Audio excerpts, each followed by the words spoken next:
Blessed love, my Lord and Empress. Give thanks for life and the mighty life giver. Holy Emmanuel, I, Selassie, I, Jah, Rastafari. This is the African Liberation Network. I'm the host, Prophet Daniel, and this is the Bobo Shanti International Study Group. And today's topic is Organize and Centralize, the mandate given by His Imperial Majesty Emperor Haile Selassie I to the Rastafari community at large. Yes, and without further ado, we'll turn it over to the Honorable Priest to say the prayer to begin the program. My Lord. Yeah. Royal family, bless. Yeah. Glory to Word, glory to Son, glory to our Father, to the Son, and to the Holy One of creation. As Jah was in the beginning, He's now and ever shall be, His world without end. Jehovah, Jah. Bless us, O Father. Come among us, and fill us with thy wise mind, thy understanding, and thy knowledge, that I and I may do thy will. Most High, Holy Emmanuel, I, Selassie, I, Jah. Rastafari. Blessing. My Lord, give thanks. Yes, Royal family, give thanks for another Bobo Shanti study group. Yeah, we continue to go into the topics in depth, in detail, to understand what it is that we really, stand for, how we should move, give us, more clarity and more understanding. Organize and centralize is today's topic, which, is a very important topic for Rastafari in general to, focus on, because over the years, originally, Rastafari didn't really have mansions and things like that, and over the years after His Majesty came, you had different mansions springing up, which was, an answer to his call, to his command to organize and centralize.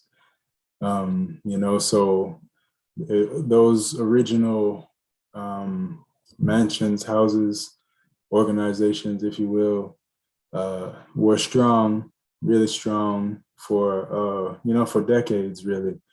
But over time, we've seen, a kind of decline, if you will, in the amount of organization and structure and function.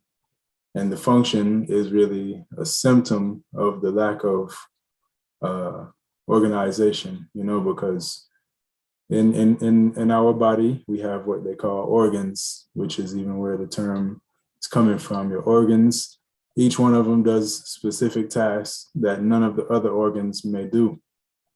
Yeah, your lungs, they do what they do and nothing else does what the lungs does. The heart, the liver, the kidneys, all of these are your organs. And so for us to be organized as a people, it means that we would have,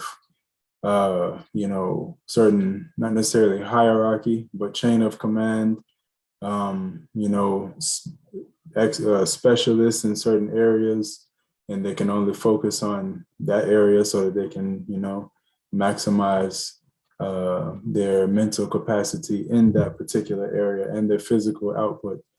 Yeah, because if you're doing too many different things, it's kind of hard to really do any of them thoroughly, So the organization of Rastafari was, the theocracy reign, Ivine, Order of the Nyabingi, Bobo Shanti, 12 tribes of Israel, and there's more, of course, but those are the main three that are mostly known.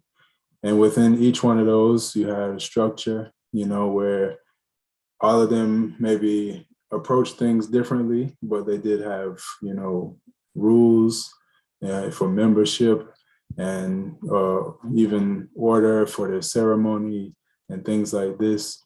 And, those were strong. Like I said, they were strong for a while, but over the years, we've seen a decline in that area.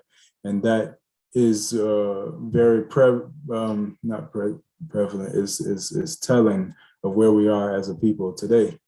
The lack of organization and the lack of structure causes us to be rather stagnant and young energy entering into the Rastafari world would not be really directed properly without the organization of the mansions, you know?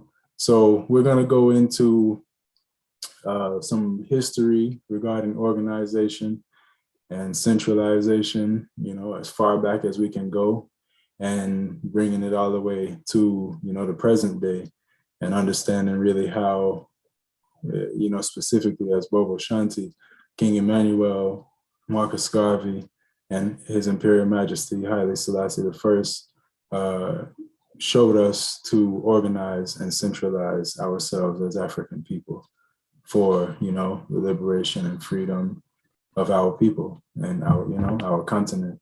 So yeah, that was just an introduction, but at this time, kind of open up the floor. We should start in history as far back, I guess, as we can go, and understand, you know, what were the original, why would people need to organize? You know, what is the cause for it? And we won't spend too much time on that. Just to define, you know, really what it is we're talking about, and then we'll go into more specific details regarding Rastafari and organize and centralize. So yes, my Lord and Empress, give thanks for your attention. And, you know, I could turn it over, you know, to either of the, you know, Zoom members who would like to kind of, you know, carry the conversation a little bit further, my Lord and Empress.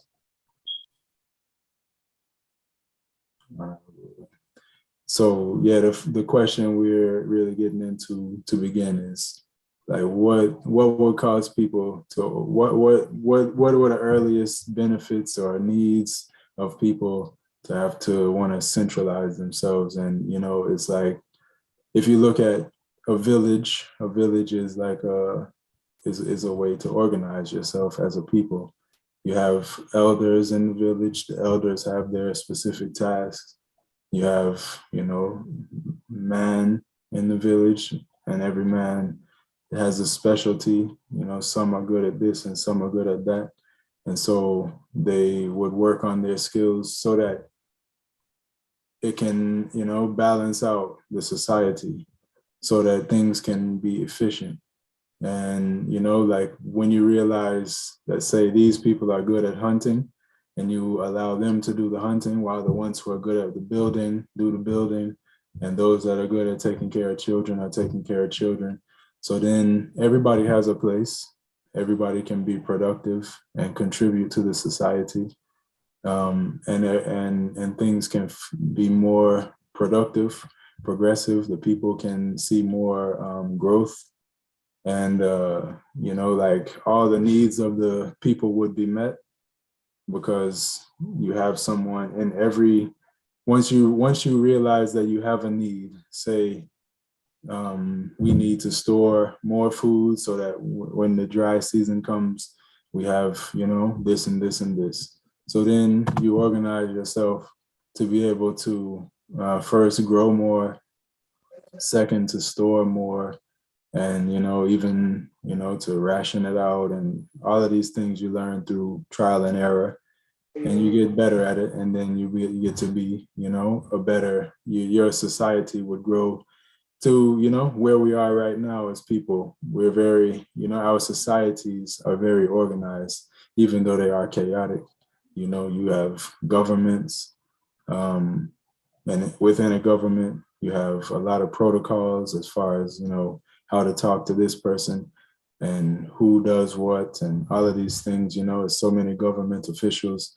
All of that is, you know, the product of evolution of the idea of organize and centralize. Yeah, so, you know, that's just my, you know, take on the history of humankind, and the need and the practice of organizing ourselves and centralizing ourselves. And we could really, you know, if anyone else has anything they wanted to add on that particular aspect, you know, feel free. But we can move forward if, you know, and if I didn't cover it well enough, then, you know, feel free to fill in the gaps. But I'm asking someone else to speak now. I think I've done enough for the moment. Yes, my lord. Yeah. Add, to add to the history, since you're starting there, you went as far back as I would say now. To give the people some perspective, who were the first set of people to organize? Uh, the Africans were the first set of people to organize, no matter how, they want to portray history or his story, but from I and I story perspective, the African was the first to organize. Why? History records that the first um, civil society was discovered 2600 BC at the fifth cataract along the Rift Valley of the Nile. And how they know that people were organized? By what they found, the tools that they found. They found stone tools, they found pottery, all kinds of different, crafts and artifacts that attest to the level of organization that those people had at that time.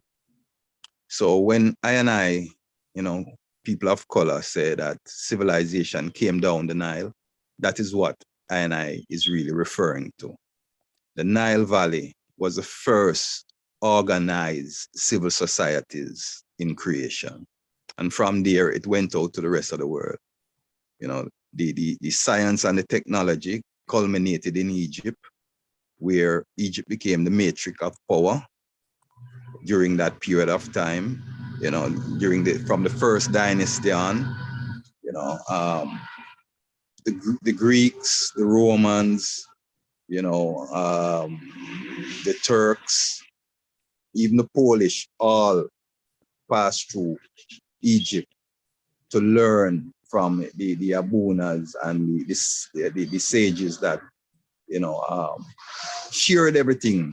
That was one of our virtues that end up being one of our Achilles heel. We are a free people, so we share our knowledge with the world. We didn't create the Illuminati concept of hiding knowledge just for a small set of people so they can have power and dominate the rest of ones. So everyone ventured to Egypt during that heyday to learn.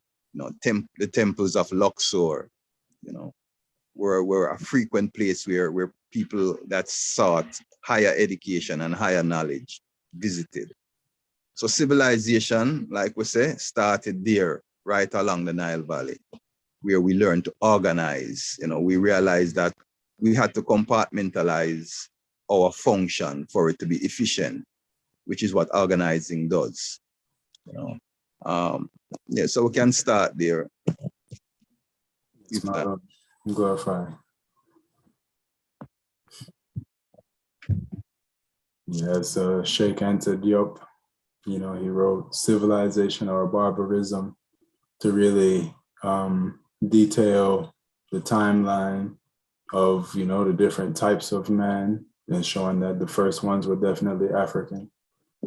And just what Honorable Priest was saying, as far as the Nile Valley civilizations being the first on the whole planet, long before anywhere else. Yeah. And the something like, say, the pyramids and that whole Luxor temple and all of that would take years. I mean, think about how long it would take a people to develop to the level where they could have the mathematical skill to be able to build something like that.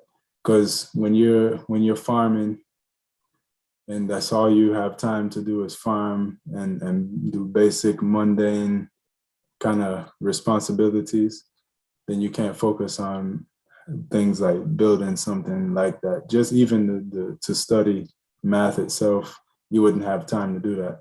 So all of the sciences and understanding of anything, really, any subject, it comes from a people organizing themselves to be able to handle the basic responsibilities of life in an efficient way, so that they can have some more free time to do to develop, to take things to a higher level. Mm-hmm. So just, I was just saying that to just kind of imagine how much time it would take of people to get to that level. So they had to have, started even to organize themselves, centuries, maybe even millennia before that, before they even built the pyramids, and the pyramids are really old. But, as it pertains now to us in the West, in the Western Hemisphere, who have been put here as a result of, the transatlantic human trafficking ring, which brought our ancestors here. Even, on the plantations, they had some forms of organization to really, those who did fight to free themselves. The Underground Railroad was an organized and, intentional kind of movement. And the more organized we are as a people, the more of a chance that we have to really free ourselves. So it's really, His Majesty now, why would he come and tell the Rastafari? And with Priest Dougie, was he speaking specifically to Rastafari, or was he speaking to Black people as a whole when he said organize and centralize? He was speaking to us as a whole, but even more so, he was speaking to Ethiopians in exile, which we are part of, and the whole that whole speech is geared towards the redevelopment of Africans to their nationhood, and he was basically telling us this is the way, this is the only way that we're going to achieve that, through the mandate of organizing and centralizing. Rastafari embraced that concept dearly, because I guess few of our leaders saw the benefits of it, And as you have got opened that door, I have to really take into account as well that in the early days, the non-structure, let's use that word, the non-structure of the Rastafari movement served Rastafari in the sense that there was no way for the system to really assess us, track us, kind of, monitor us and fully comprehend, how we function, because it was a free for all then. A lot of ones coming through have maintained that mentality and have opposed structure within the movement, so much so that we tend to create philosophies, concepts to endorse our phobias, and therein, we have created this thing about educated ones, for example, the Rastafari brethren and sisters that work in the fiduciary institutions, places like UWI and those places, CAS, or what them call University of Technology now. They are marginalized within the movement because they have gone out and achieved higher education. Some are doctors of this and have their masters in other things, other disciplines, and they are marginalized because of their education status. Now, being the fact that our father, Emperor Haile Selassie I, maintained that office for himself, Ministry of Education, and everyone knows his speeches on education, how important education is especially for I and I people that's coming from the bottom of the food chain, for elevate from that level to a higher standard. His Majesty says only education can afford us that power. See, so because of that now, when I look at how the movement has been, trying to structure itself over the years and how we have come upon a lot of hurdles in attempting to do so, Some from outside, because the outside forces, they don't want Rastafari to get our act together, because if we get our act together, we are such an influence wherever we are that, if we become any more influential, if we become structured and our influence become directed now, then we become much more a problem than we are today. Today, we are just a entertainment culture. So, that is not a great threat to their government structure and their political ideologies. But if Rastafari can step into the world of affairs, as His Majesty was preparing I and I to do, organize ourselves. We start with the basic, groups coming together, structuring as a group, finding that there's a leader, and we rally around the leader and his directives. Well, modern times call for evolution. If you don't evolve, then you become stagnated and then obsolete. Just like even how the movement has grown from the street corner to the camp yard to, individual communities and villages and so forth, we have to evolve within our structuring as well. And so the days of just rallying around a one individual leader, that also has passed. And because that has passed, it is calling now for that brotherhood that we were taught of by the ancients. Within that brotherhood, now why I'm using the word brotherhood and I'm not using committee and all those words, we first have to have that love and respect among ourselves, which is what builds the brotherhood and the sisterhood. When we have that love and respect among ourselves, it is easy for us to sit around a table now with that respect that we have for each other, and now structure, compartmentalize our activities, our function. We can sit around a table now and we can take what they call a census on the skill sets that we have among us. And we can also look at the model of our establishment, our foundation. I tend to want to stay away from the word organization, true, that is the topic word. So, we can look at the function of our foundation and see what departments are needed,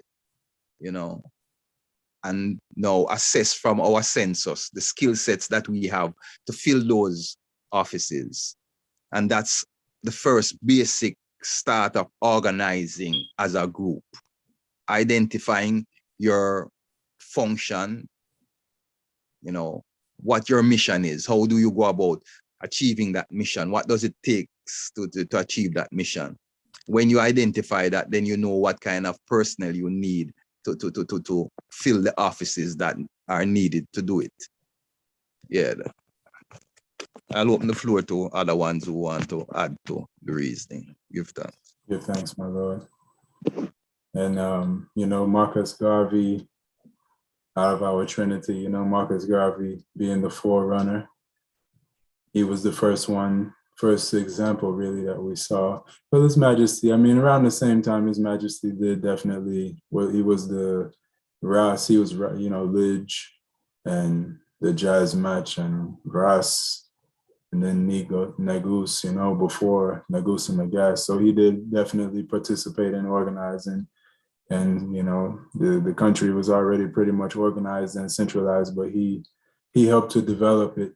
And, but Marcus Garvey now, as an adult, the UNIA was formed in 1916, am I right? I think it's 1916. And in the 20s, I guess, reached its heyday, its peak. And that was an international organization with basically an organization that any Black person could be a member of. And, it had its positions as far as different responsibilities, things like that. It was a fine-tuned movement.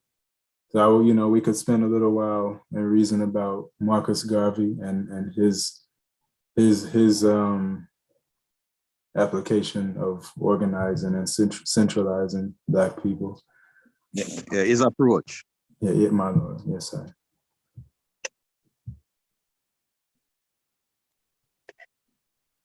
Prophet Joseph, you there, my Lord? Yeah, and I can lead the conversation, but we are giving room for others to participate and give their input. So when you hear silence, it's not because we don't have something to say, but we are leaving the floor open for others to join in and make their input. Yes, sir. Give thanks, my Lord. Yes, and give thanks for the prophet, because the vision of the prophet is very important. We see King Emmanuel came and organized his people because it was him fulfilling the prophet vision same way in his works. And something that is, I don't know if it's the same problem that we live in right now, but the Black liberation movement has always been infiltrated from even Marcus Garvey works. It has always been the system, the governments have always set different political barriers amongst the NI people. So it is I see politics, international politics is a very important issue to discuss when it comes to organization, because sometimes the politics from the heads of states and the different countries we are the reason why we are divided, and sometimes it's like an agenda that is set for Black people to follow for politics instead of creating the Black politics, the true Black government. I was seeing here a quote from Marcus Garvey about organization. I'm gonna read it here. It says the thing to do is to get organized. Keep separated and you will be exploited. You will be robbed. You will be killed. Get organized and you will compel the world to respect you. If the world falls to give you consideration because you are a Black man, because you are Negroes, 400 million of you shall, through organization, shake the pillars of the universe and bring down creation, even as Samson brought down the temple upon his head and upon the head of the Philistine. Marcos, last year. Ja. So it is, as Priest Doggy was saying, really the organization and the unity of Black people is a danger to the white world. So there is different agendas that the system has set upon NI people that we need to break. You know, the conquering lion shall break every chain. So we come to break all those chains, starting with the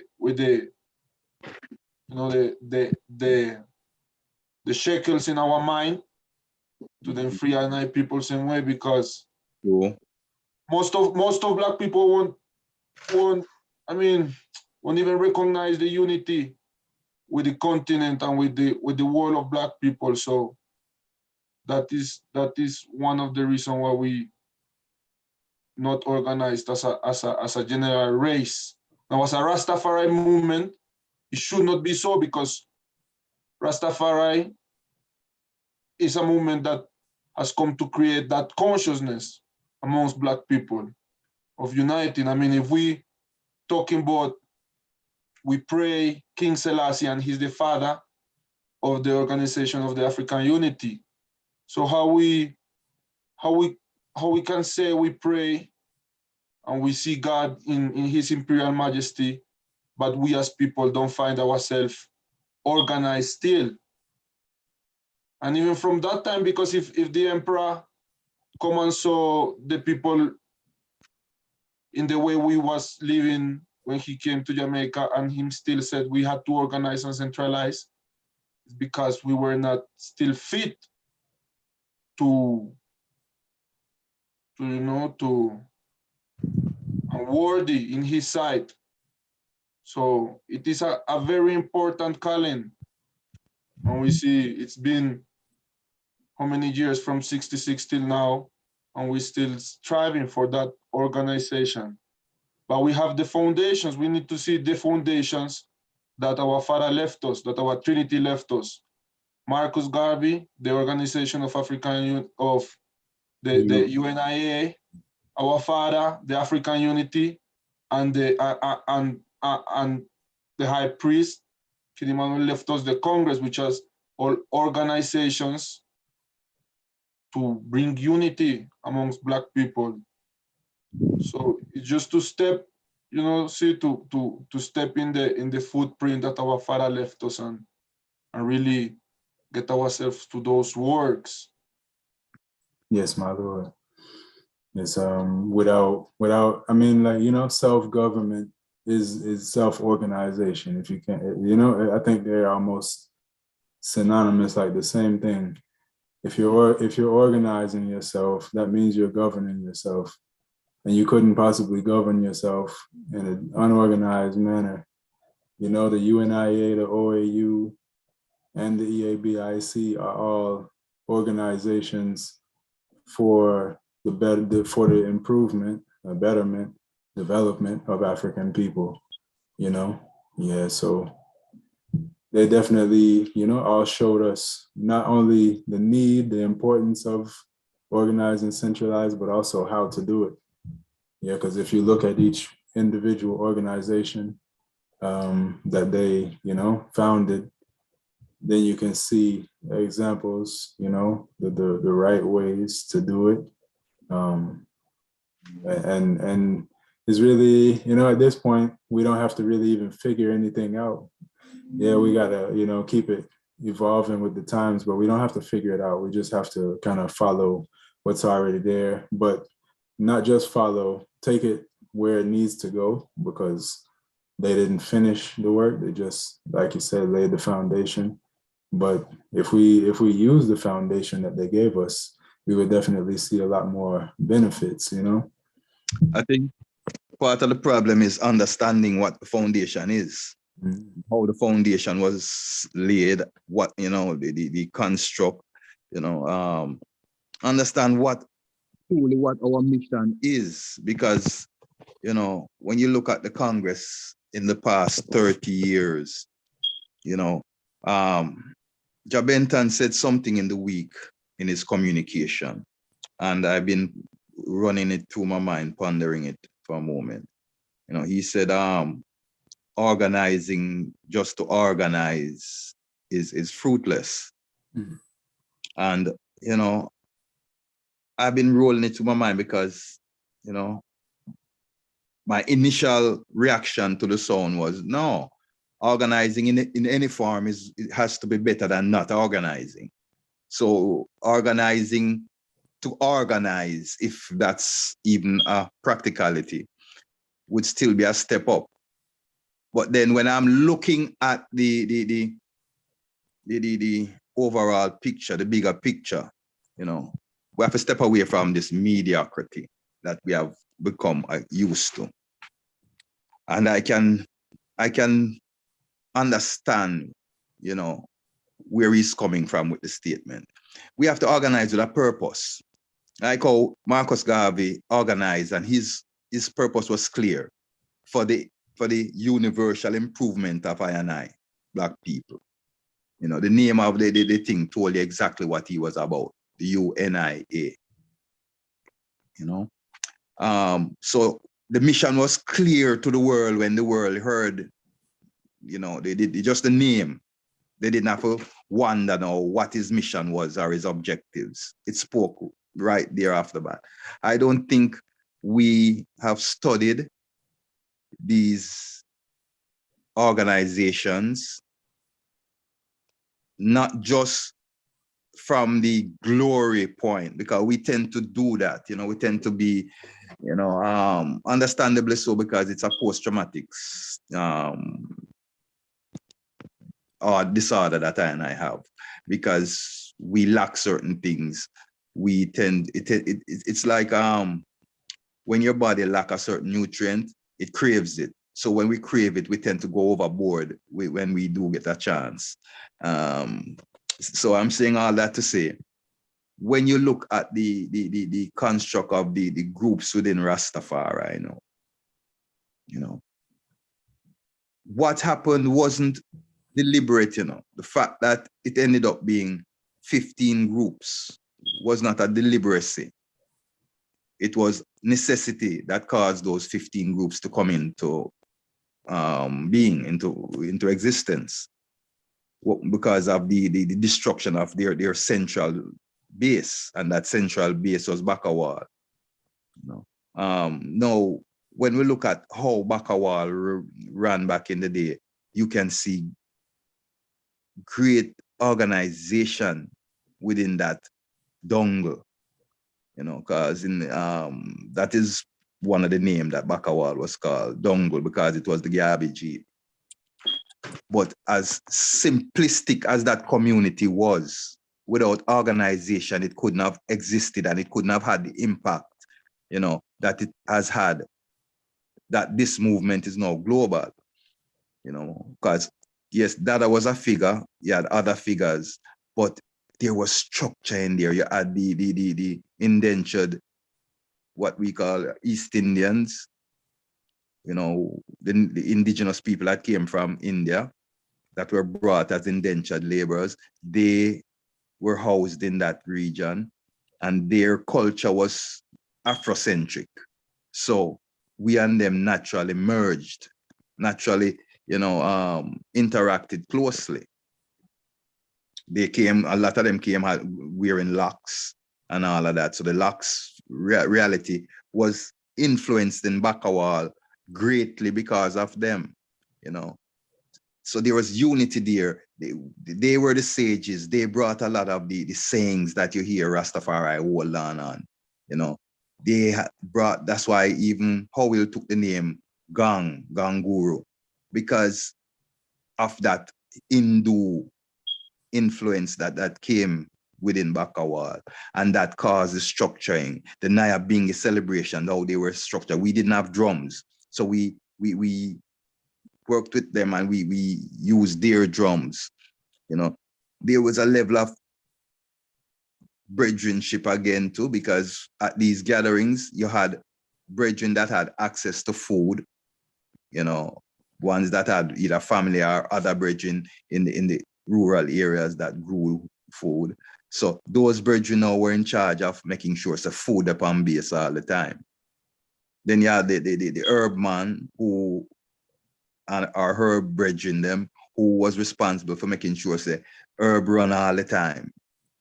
So you had simple structure, but needed structure at that time that brought us to where we come and got it. My generation come and found it. When I started to visit the camp yard, them and the different gatherings, that simple structure was in evolution mode. I was privileged to hear Sam Brown and Rassi Storian and Rusty Silva, all great leaders of back then, who organized different groups, the RMA, the Rastafari Centralization Committee, and all of these different groups, starting to organize those groups. So they would keep meeting now and start to identify, so them need this lieutenant, them need this office, them need this personnel, to function. So basic structuring started to take hold and grow within the movement, until now the knowledge of Garvey started to become prevalent, because a lot of Garveyites started to come into the movement and brought with them their knowledge of Garvey's structure, and that now helped Rastafari to reach the next level of organization when we started to embrace Garvey philosophy. So rightly so, as we are at that point right now, looking at the Garvey UNIA structure, as well, we would need to look at the OAU structure as well, because that did not just unite like-minded people, that united the continent. And at the time of its founding, there weren't like minds. There were great strategies used by His Majesty and his Minister of Foreign Affairs to garnish what we come today as the AU. Yeah, give thanks. It's my Lord, give thanks for sharing the history. Floor is open, you know. Anyone in the Zoom meeting have anything they want to add to the reasoning, feel free. On the topic of organize and centralize, we haven't really touched on centralization yet. We've spoken about organizing. You know, to centralize yourself, meaning to have a central way of communicating within the ranks, within the membership, centralized government of a country, you know, would be, you know, having, say, one government, and then having, like, say, in America, for instance, you have cities and townships, then you have counties. The cities are within the counties are within the state. Each of these having their own their own government. And then you have the state government, and then you have the federal government, which is in charge of all the states. And so through them, you know, from the most minute, which is the local government, all the way to the president, is a centralized way of governing a big space, you know? And that's important because being that we're international, to have it structured in a way where it is all tied together by an umbrella, if you will, umbrella body, is the only way that you could really direct all of the energy into the same direction.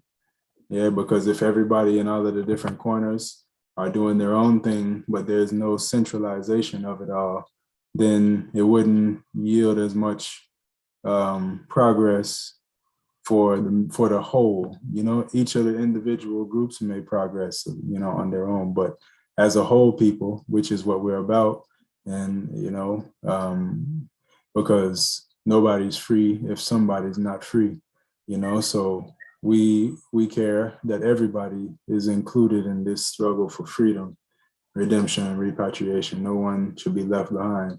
So the centralization of it all would ensure that everybody, every goodie within that, say, as we are, you know, say the UNIA, the EABIC, the OAU, which is now the AU, it's all, the commonality is African, you know.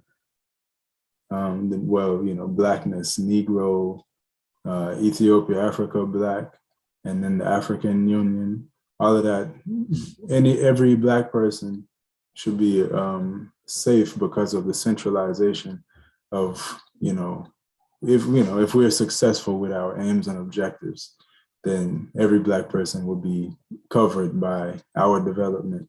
But if it's not together, then it wouldn't really yield the same security, you know, and His Majesty, the international morality is something that we also have to take into account, being that, yes, we are about, you know, the action of organizing, but organizing and centralizing without the Priest Dougie mentioned unity and brotherhood and all, you know, without that love that King Emmanuel instilled in Bobo Shanti order, all of the organizing and centralizing that we do, it wouldn't really still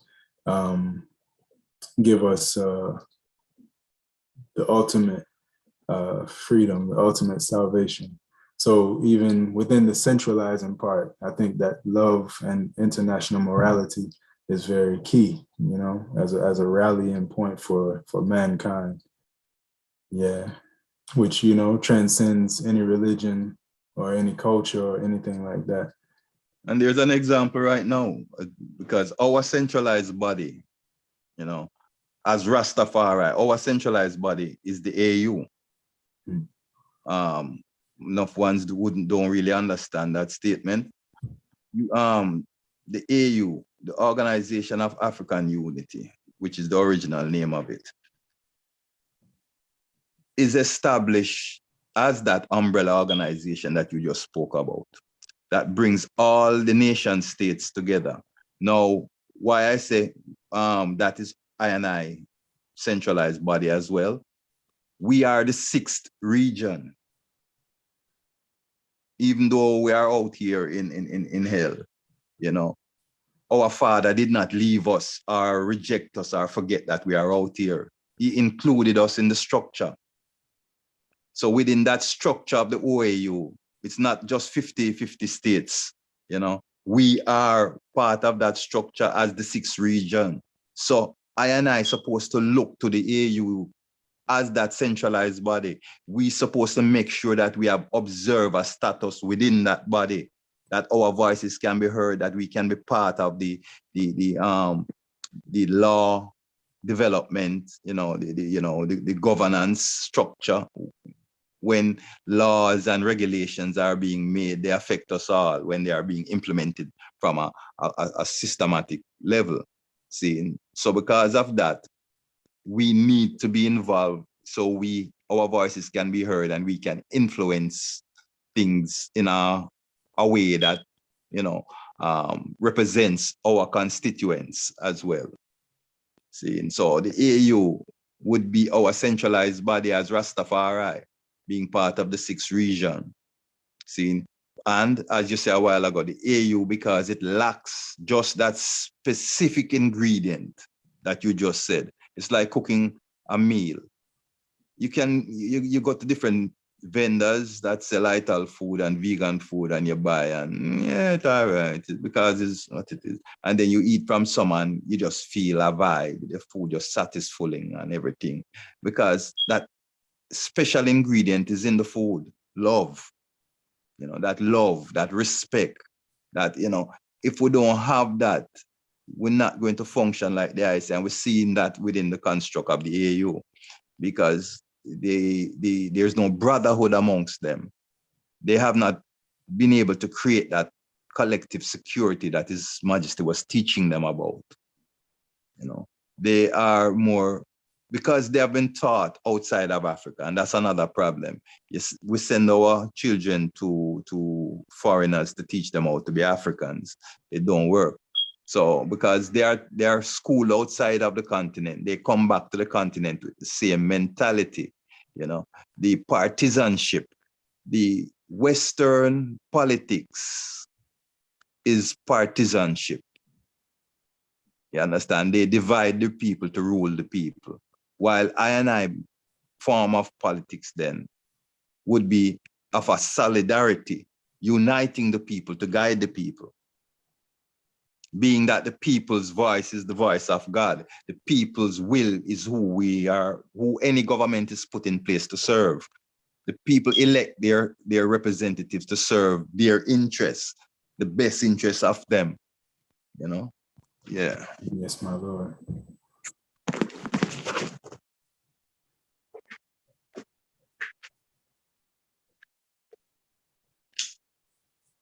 Yes, royal family. Pardon the moment of the break in reasoning still, but just as the priest said, we like to allow others who have not said anything freedom to, you know, let their voice be heard, but, you know, not pressuring no one still. If you don't have nothing to say, then that's fine. We continue with the reasoning. Now we can, you know, look at the history of the Congress. All right. Before I go there, in the reasoning about the April 21st, 1966 visit, Honorable Priest Dougie had mentioned that, you know, some of the brethren and sisters that was there expected to be leaving, you know, to be going home when His Majesty came to be going back to Africa with him, and were disappointed that they didn't get to leave, you know, and correct me if I'm wrong, priest, but what I understood was that they weren't, the need for organization, the lack of it, is why they wouldn't have been ready to be repatriated at that time. And so that was why His Majesty told us to organize and centralize so that we could, take advantage of that, that opportunity, I guess you would call it. Am I right, priest? Before I go any further. Yes, my lord. As a matter of fact, is our father, King Emmanuel, I've heard say several times that we should have gone home in 1966, but it's because I and I wasn't ready why we were not able to go home with our father. Okay. Now, when Dada said go home, we tend to look at everything too specific or too literal. Now, maybe we wouldn't have gone home that same month, but all the mechanisms would have been in place for us to start the process and eventually achieve that process. Because the emperor came and he opened the door. He spoke on behalf of us and he invited us publicly. It is in the records. It's right there in his speeches. He invited us. He went so far as to even identify land already there, put aside for I and I when and if we do decide to come home. So, and he made all of that known to the governments that he visited. That was part of their closed door discussion. That was part of the papers that you hear ones and ones. So that I always say that them need to bring up the papers that His Majesty left with them. That is part of what is in those documents. The invitation for I and I, to come home, and the declaration that preparation is in place to receive us. See? Yes, my Lord. And even, His Majesty extended the Ethiopian Orthodox Tewahedo Church to, the Caribbean and to America, and also the Ethiopian World Federation.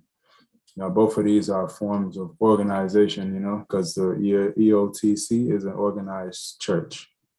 Yeah, and he was offering some organized spirituality, but also the EWF, which is, the more like, if you will, governmental, political, whatever, of the two things that he sent. Is organized, the church and state. He gave us an option, if nothing else, we could use those vehicles to communicate, to organize ourselves, but also to get closer to Ethiopia.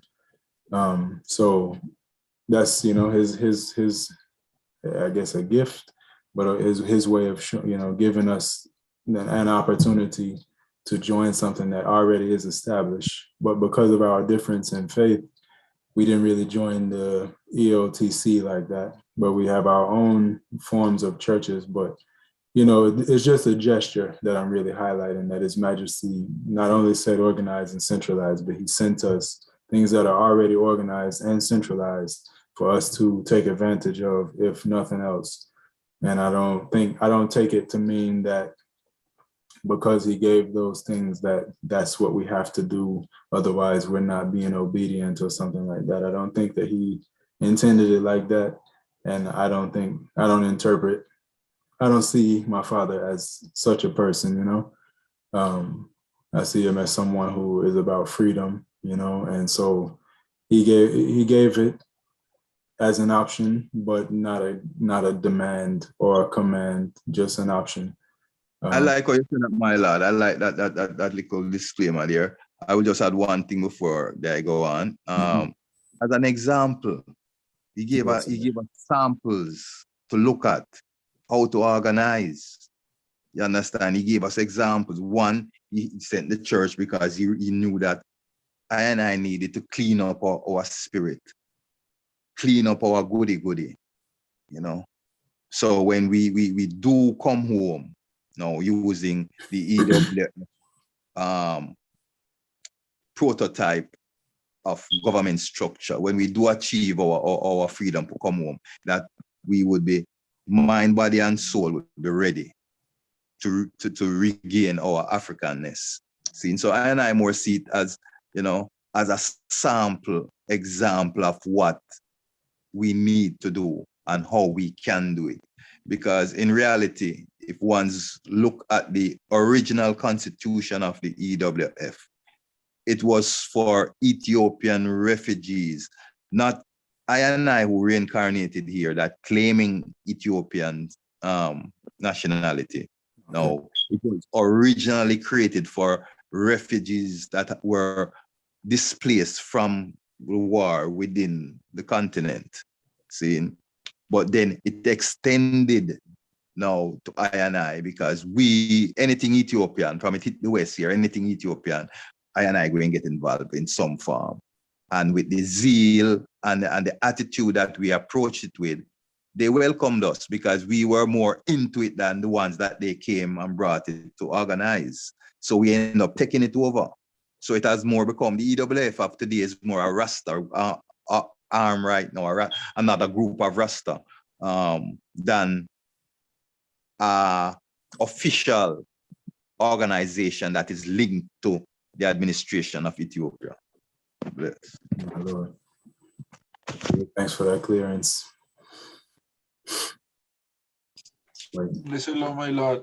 Honorable. Bless the Lord. Majesty, pardon, I was not able to contribute a moment ago when the IDM were talking about about how the African Unity Organization should be really the way IANA is organized to the 6 region and meditation and all of this. So I had more like, well, just a question about the Congress approach to this meditation to the 6th region. Like, has there been any approach at all? I know with the CARICOM there has been a progress where the Congress has been present, but yeah, I would like to know a little more on that, my lord. Yes, King. I think through the 6th region concept and function is relatively new to the Congress. I don't think the Congress hasn't been really organized during the development of the 6th region. Because remember now, it was just months ago they launched the flag too. A direct flag was launched for the 6th region. So it's been a new development in the sense of maybe within the last 10 years or so, where it has, it was suggested, it was somewhat accepted, but it was never implemented until, I would say, within the last 10 years, where we are now really accepted by the AU as a functioning arm of their organization. So because of that, I'm long-winded with this because I want everyone to be clear on it. Because of that, and the Congress functioning, purely as a church at the moment, there has not been no interaction with the AU on that level. Seeing individuals, ones who live on the continent as Bobo Shanti, ones like Priest Paul and ones like, that have interacted, and Priest Paul has status amongst them, yes, are interacting as individuals, but not representing the collective. And I don't want to say that either, because every Bobo Shanti that is an ambassador of the Congress, when he's out there in dealing with governments in official capacity, is representing the Congress, whether he was given the mandate or not, because man of God, some man know in themselves how to approach and deal with things, and that is what we must come to as within reconstructing our brotherhood. We must have confidence in each other and not small up each other, Rasta. Instead we must big up each other, because when there is achievement and success, we are sharing it. So sorry to go off the topic, but to come forward to the topic, you have individual Bobo Shanti that is interfacing with the AU from a 6-region level, you know, but not the Congress as the Congress, as the government entity, or as the embassy of repatriation, the Ethiopian embassy of repatriation in the West. You know, we are not officially engaging them. So that is why this kind of reasoning is important. It brings this knowledge to the table. It gets it among I and I so we can reason about it, you know. And you're going to find oppositions because there's not a lot of one that understand the level of government interaction that a Congress has to be involved in, you know. A lot of ones just think that by praying and being clean-hearted and clean hands, we will achieve all things. That is part of it. But the word and the works have to go together. And that is the part of the work right now, you know, interfacing. Because now you have diaspora offices in 50 states of Africa, true to Rastafari. Empress Destan, the work of Empress Destan, Priest Paul, every state of the continent now has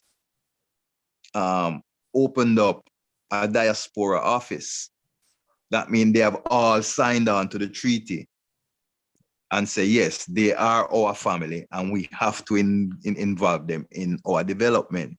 So it's now for I and I to make the next move and make sure that we are involved, we are there, where our presence is seen, and we are ready to sit with our brothers and reason and develop whatever we need to develop to you know, for the redemption of Africa and the development of Africa. Yes, sir. Give thanks, my Lord. Prophet Joseph, was your question answered? You understood? Yes, my Lord. Yes, my Lord. I give thanks for the meditation still. And I see it is, as the priest said, there is a lot of like skepticism around like dealing with that level of organization amongst the Rastafari in general because of the taboo with the politics and all of that. But still, it is a work that has been in progress. I see from the time, even from the time that His Majesty came to Jamaica. And right now it has taken a lot of strength because of the United Nations decennium for African descendants. I see that has been the opportunity for that organization to take place and develop the way it has developed, like the 6th region. And I just give thanks, my Lord, for the elders that has worked towards that unity, because I see it's a real opportunity, a very tangible opportunity for the diaspora, for the Black people to be recognized and defended as Africans and achieve that right is very important, my Lord. So give thanks, my Lord. Yes, Honor. I would like for us to really go into examining the level of organization that King Emmanuel and the members of the Congress were able to establish and sustain and even develop over the years. You know, we could start from as far back as we can go and work our way up to where it reached before the left his flesh, and we could get a understanding of the example that he set, what it is that we should have try to, not to say recreate, but even just get an inspiration from and know what it takes, what level was Dada working on and what should we be striving for within this structure that he gave us called the EABIC. And I guess, the only one that's really qualified to even talk on that would be the High Priest Dougie, you know, the history of the development of the, you know, organizational structure of the Congress and how it was centralized and all of these things. We would love to learn a bit about the history, my Lord. Yeah, before we go there, I want to say one thing before I lose the meds. Okay. You see, in listening to Jajo, mine went to a meditation, you know, because to the level where the Congress is supposed to be and communicating with our beloved Empress Leanne, this, you know, which is getting ready to go on a very important mission with the Women's Liberation League, you know, representing the Congress, you know, at a AU level, at a UN level, you know. It come to I that we should have representative groups, you know, whether it is 2, 3, whatever amount we can afford or we see needed to send to interface with certain certain institutions. For one, I'm gonna jump the gun of talking about organization with the Congress and say, in the father time, I used to liaise with the Ethiopian embassy in Washington, which yielded a lot of privileges for I and I.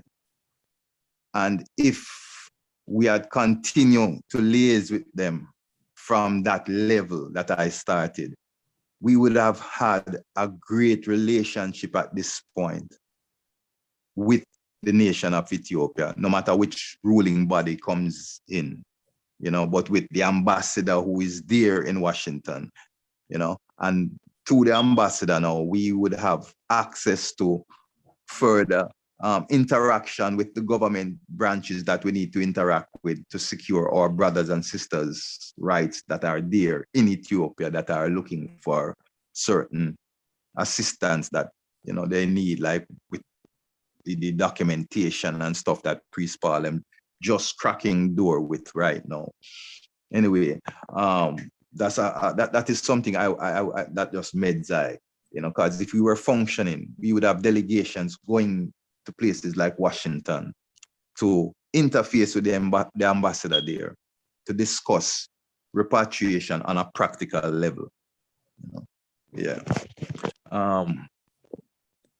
Yeah, the founding of the Congress, the way it's structured. Now, the name of the Congress, the original name of the Congress, tells us where Dada's meds was. You know, the African National Congress is how it started out.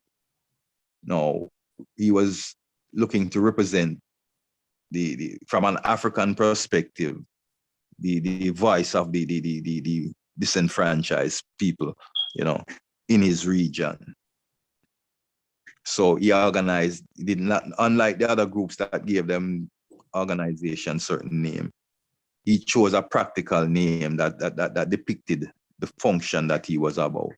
Now, when he started out, there was a secretary himself, and there were leading priests that he would go on delegations with. Now, they were not given any, because I remember when we started out, it was the era of rejecting anything Babylon, anything that come from the society and, you know, from the status quo. So because of that, there weren't no defined offices to say, well, this was that, you know, like this was the minister of this, or this was, or it was a parliament. We didn't reach that level of evolution as yet when it started out. It was still just basic according to need. So there was a secretary, there was the father as the leading spokesman and inspiration. And then he took with him brethren who he knew could speak and, you know, elocute the message, you know. So when he went on delegation, he would select who he was carrying with him according to that their capabilities. See, that was the level of structure, that existed. Now, approach to representation was very advanced. That is where we find the ingenuity of Dada. He knew just how to approach the different institutions to be heard, unlike others and even, ballad groups who were trying to interface with different branches of government and different institutions and were always blocked and ignored. Dada always seemed to get through the door because of his approach. He was very diplomatic. He was very respectful, And when he did get through the door, he always was able to represent his position, very clearly and simply and very moving, So he was prepared, is what I'm saying, for whatever interaction he had with Babylon. He was always prepared with information, with knowledge, and with his position, most of all, his position and what he's defending, because I've never come off of his thing. No matter what other reasoning surrounded his position, his position was always the center of his reasoning, which is one go home. One go home.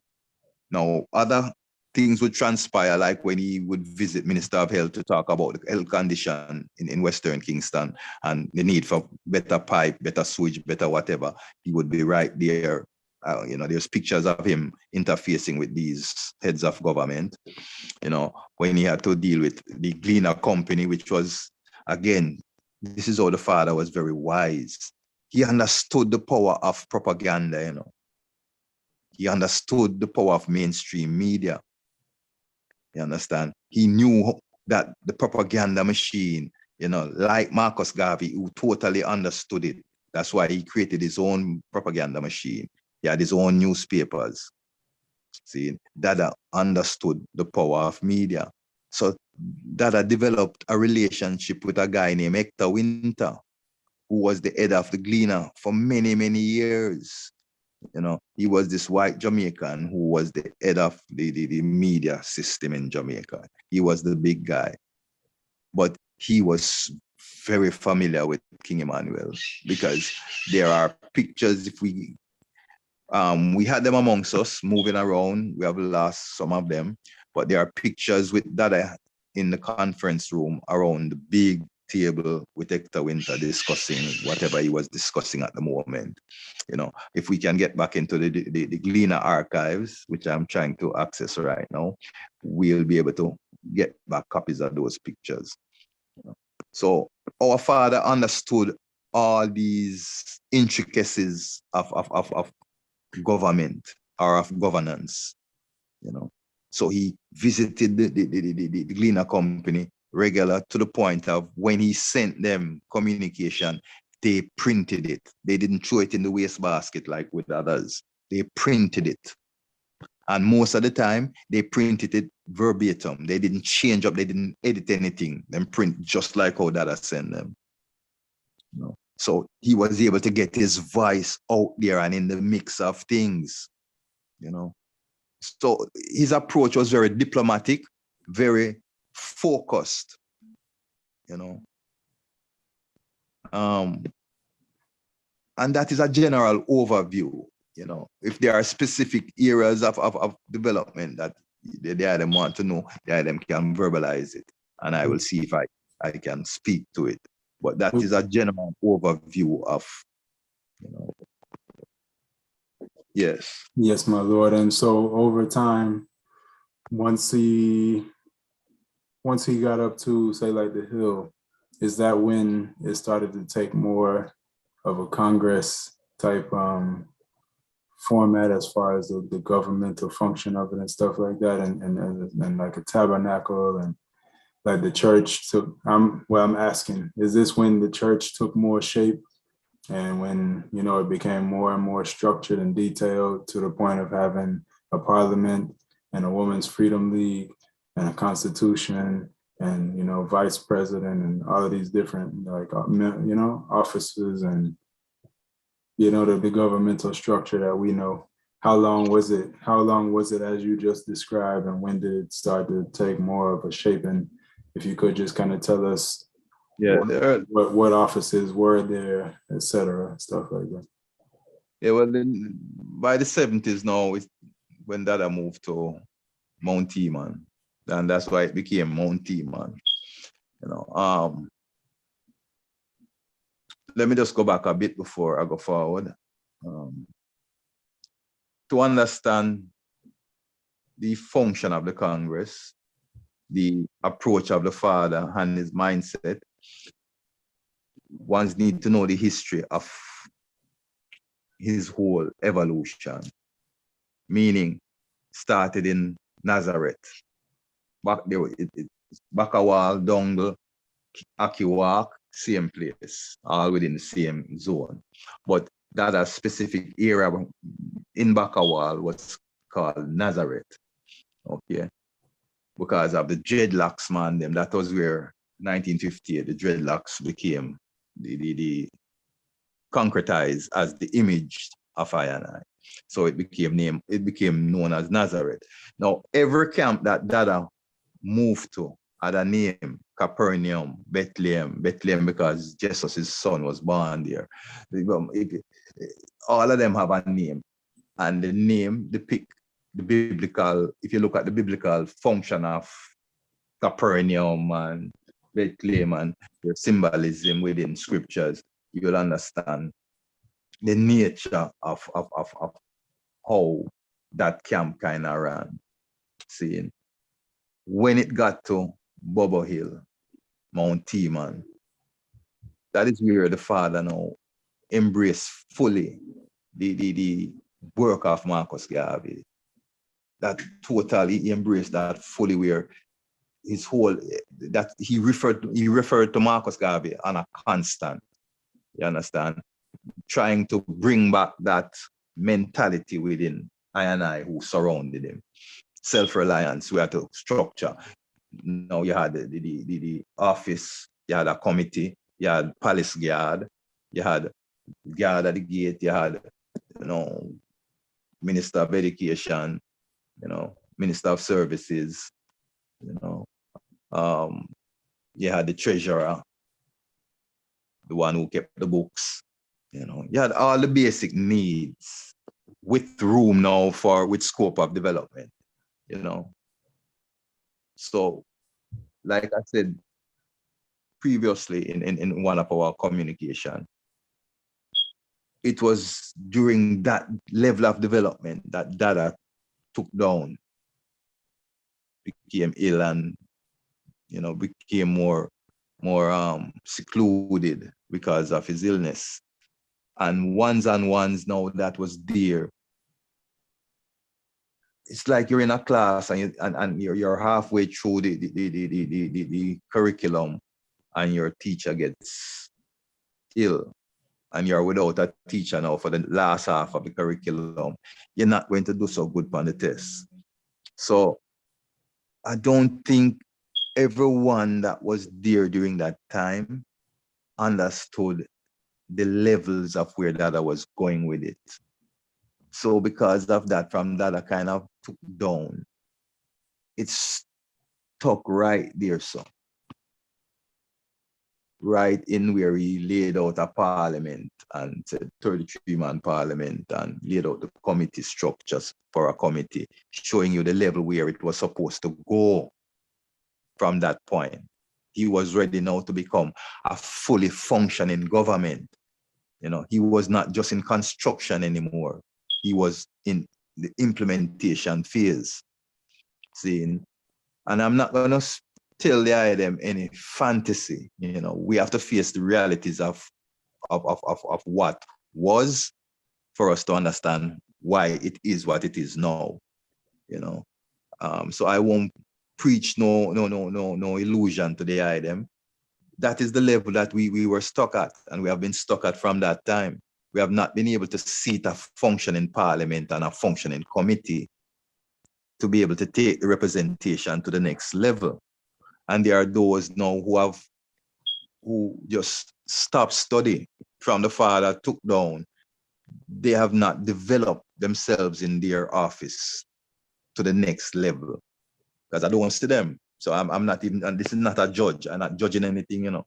If they are them know which part them, you know, the administrators are, you know, they them can point them out to. I will stand corrected.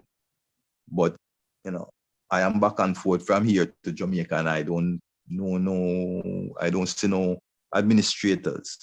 I don't see none of the brethren them who have the experience and the knowledge of how the father functioned back then. I don't see them in any office.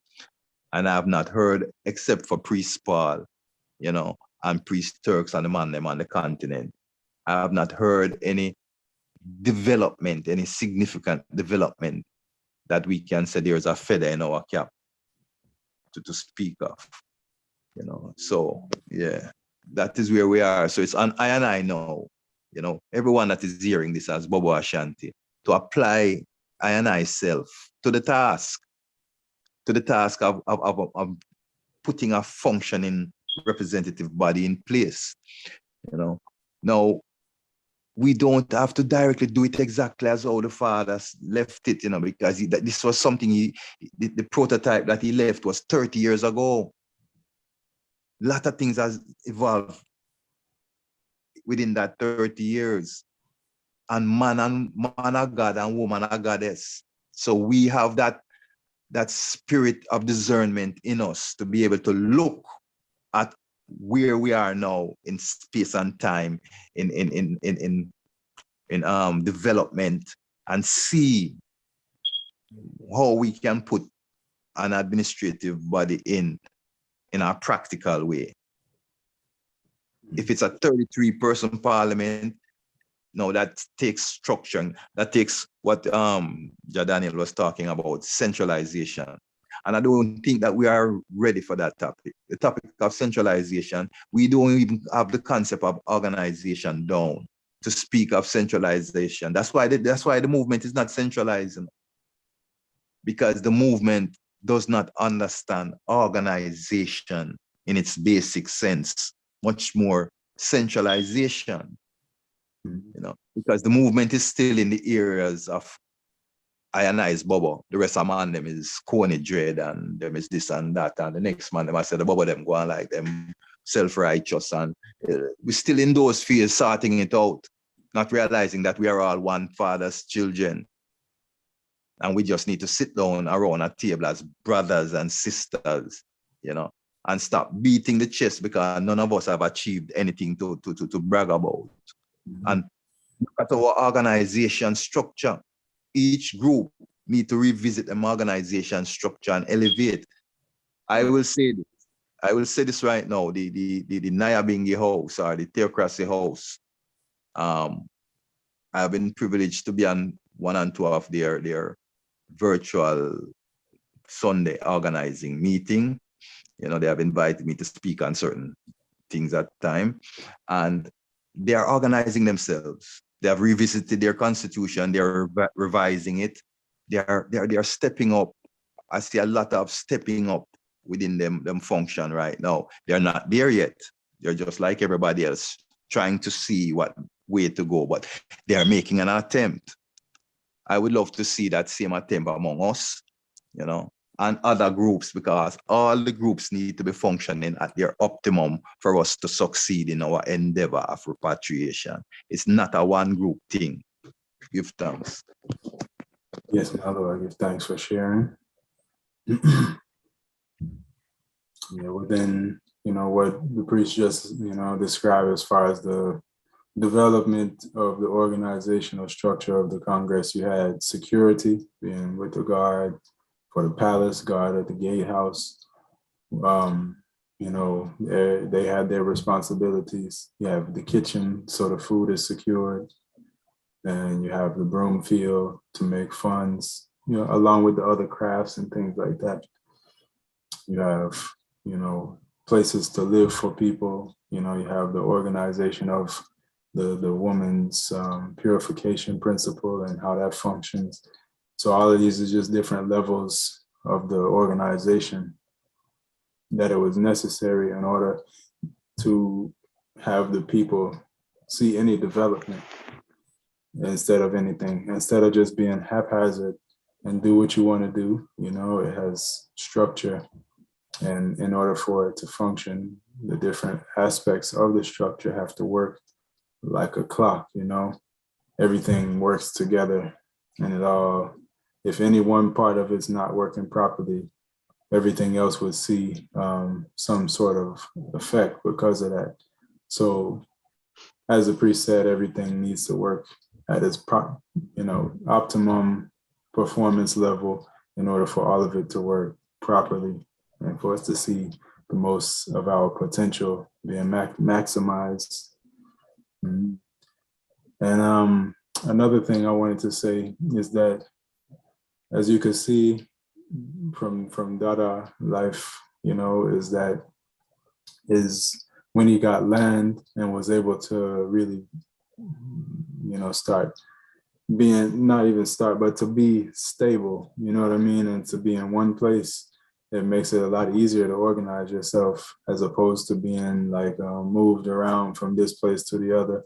And, you know, a lot of value is there in having land. And that's why Africa is so important to us as a people, because without our continent, it's really hard for us to establish ourselves to a certain level. I mean, yeah, we can do what we can.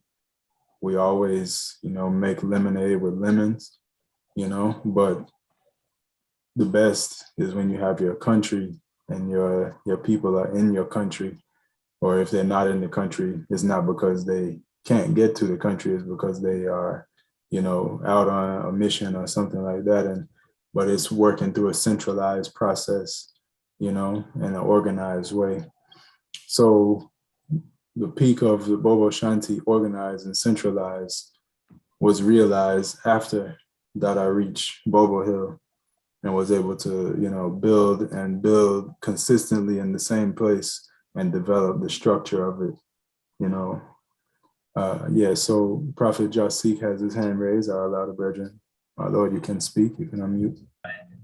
Blessed love, my Lord, Empress, Prince and Princess. Blessed love, my Lord. Holy Manuel I, Selassie, Rastafari. All right. Give thanks, my Lord, Empress. Yeah, man. So when the King, His Imperial Majesty, come and let me know what, you know, organize and centralize. Well, in them time, when the King come and train the West, come and see, it had 31 elders who was picking up the work concerning Africa, you know, redemption. The Black Christ himself, Dada, you see, well, he was the first to receive the golden medal as one of the elders, you know. And the King let we know, organize and centralize. Well, why come and understand? All these houses were to come together in one house, King Emmanuel himself, the Black Christ, he called for enough meetings. I come and hear through the elders and them for all the camps to come together upon Bull Bay to organize the thing properly, to centralize it properly. You know, we can come in one body. But just certain things never really take place still, you know. But we come and see the Black Christ try. You know, after 66, we come and see as the Black Christ come and teach me enough rasters and enough foundations, enough houses, enough mansions. They come and bow to federation. They come and receive money from the government. And nothing them now never continue the works. Because we come and see 12 tribes under Dr. Fulan Carrington. These houses were organized, you know, it had branches all over the world in different countries. Same thing for the EBIC. The EBIC come and spread out same way within the centralization, you know. The things that they manifest, but we come and see the thing never really come to fulfill still, you know. But other good people and I Bobo Shanti, the EBIC house, we need to revive back the house within all full standard. The parliament, the elders and them, you know, need to come together in one, because it's one goal, you know, my Lord. It's one goal we have, you know. It's one God, one aim, one destiny. when the Black Rights come with this agenda, it was for better living conditions for all black men in the whole. It was no segregation thing. So this thing now, I might be sincere in heart and know, well, we really need Africa. So we are to put aside all petty things. Good song. And natural, my Lord, and come for the full aim, for the goal, the aim, my Lord. So we have to come together, my Lord, the parliament, the elders, and them have to come together. They have to a meeting. I don't know, well, before the meeting take place, what is the aim of the meeting, what we really come together for? To come together as one, to divide back all the branches, strengthen back the headquarters. Yes, can we do it? Yes, we can do it. We sure we could do it, but we give thanks for this platform here still to even come and agitate for our nine black brothers and sisters to really try and organize this thing properly, my Lord, because everything done set, It just to revive it, my Lord. Heart of love to the angels, my Lord. Heart of love. Bless the love, my Lord. So last year, Cha. Wow. Rastafari. Give thanks for your sake. Real song. Yes, I. Man, real song is that, it's not nobody else, Rasta. We have to look to ourselves. Right? No. That's why the man says a self-safe judgment. I man can't say it's because Daniel make I never do I part, And it's because Uncle Tom or I get a mandate. The mandate say organize and centralize ourselves that we can return home. Not just for ourselves, The whole thing is that we are not realizing, We're not returning home just for ourselves, my brethren and my sister. We're returning home for Africa. It's Africa awaits its creators. Africa is awaiting its people or her people. Is I and I. So the longer I and I, allow I and I self to be marooned out here, is the longer Africa laments and struggles because Africa lacks that one ingredient that to make it whole again. You see the concept that I and I is carrying home, the real essence of what we are bringing home is the essence of solidarity, If that is not what we are bringing home, then let us leave everything else behind and stay behind in Rasta. It's that concept that Rastafari rise up with, what them call, Babylon calling it the one love concept. But that solidarity is what Africa needs. When we say solidarity, we're talking about people of color. Not looking outside ourselves to Europe and others now for solve a problem, but to go home and teach our people self-reliance. Teach them for start to get them own natural resources and process it and make what they need and stop selling it out to Babylon for pennies and a dollar and having them return the finished product to I and I, at such expense. See? So we are going there to add to the organization structure and to bring about what we're talking about called centralization. So if we're not going home to be part of the centralization of the continent, that we can have what Daniel talked about earlier, collective security, then we are going to become part of the problem, If we are going in there with religion, which is divisive and separates people, we are part of the problem. Africa have 1 million tribes. The concept, what we have to bring to Africa is to teach those 1 million tribes how to be a nation. Remind them what it took back in the ancient time when Africa was the center of the universe. When we were one people, when love was the thing that abide, no matter where you go, village to village, place to place, it was just love. So that is the level that we have to look for, bring forward to that organizing structure, because we have learned the principle of organization, but we are yet to embrace the concept of solidarity, which is centralization. It takes unity to be centralized.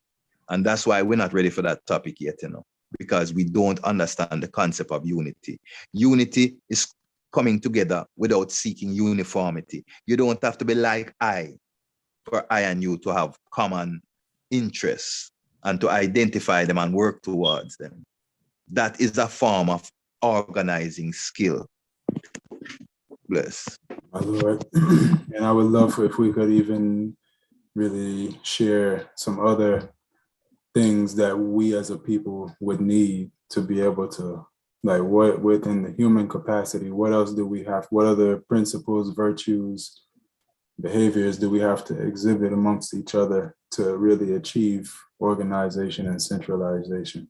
Because the priest just mentioned a couple, unity and love, and there's others as well. And I would love for us to really be able to share from our perspective what else it would take, you know. Empress Cindy, you have your hand up. You can unmute yourself and speak, Honorable. Blessed love, my Lord and Empress. Blessed love, Honorable. So I'm hearing today's topic, and it's a really, really interesting one. And I give thanks to, you know, those who have participated thus far. I believe that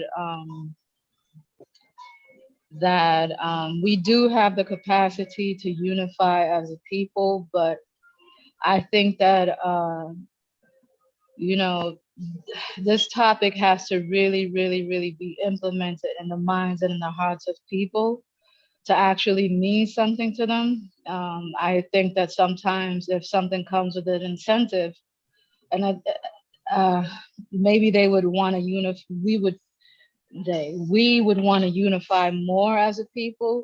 But during times of struggle, I've seen many times where people come together, you know. You know, for example, the Black Panther movement and other, you know, grassroots organizations have come together.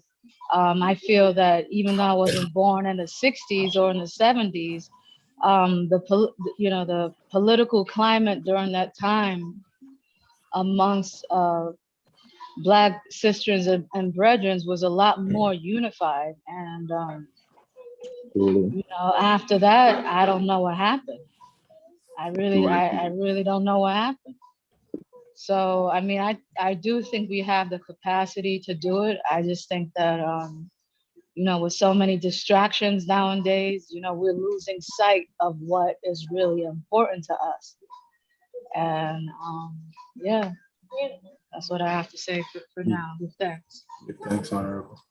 So we need focus. That's one thing for sure. Common focus. That people talk about though, that what she identified, what happened back then. You see, back then, segregation served us. You understand? What happened is education.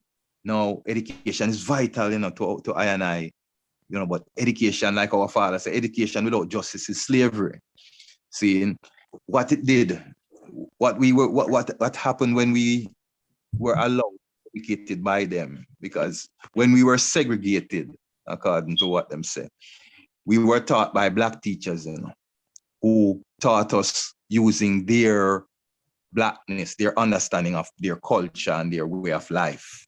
So we learned, not like now when them say Black youths don't understand mathematics because of the way in which they teach it and who is teaching it to us, the formula that they're using, you know. And we have proven that. Even I here as Roots Foundation, we have done research in that area and have disproved that concept, you know. Anyway, segregation is part of that problem that Empress Cindy speaks to, you know. When we were segregated, those teachers that taught us had a passion, you know. They were teaching us with a passion.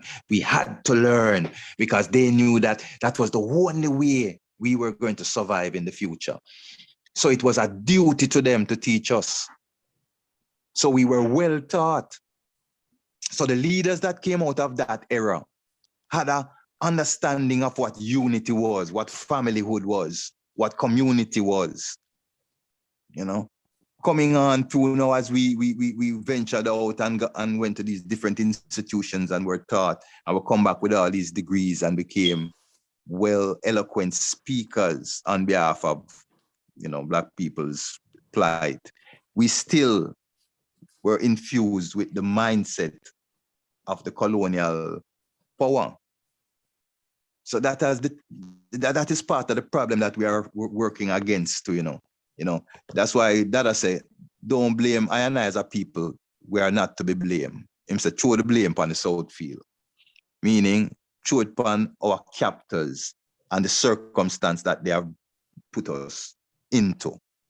Saying, because we didn't control the circumstances within the last 500 years that we have gone through.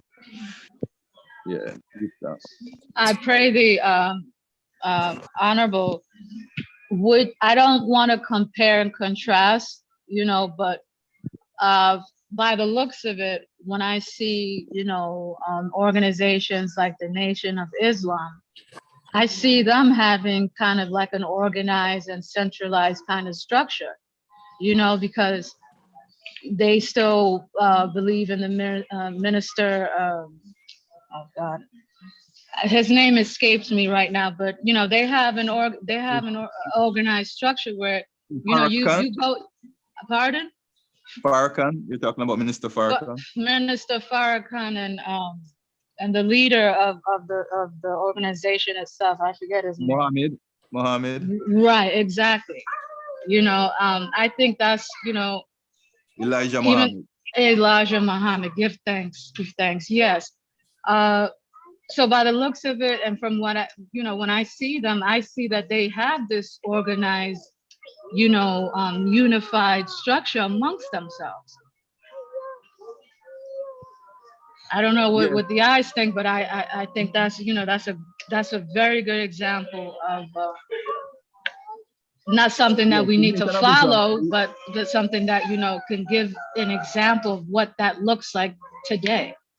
Yeah, you don't have to explain further, Empress Inde. I totally agree and understand what you're saying, and I would agree. They have achieved, you know, so we have done it in microcosms. We have been able to, groups have been able to achieve certain level of organization and centralization. Holding it together and having it now as a usable tool, usable energy is where the next level comes in.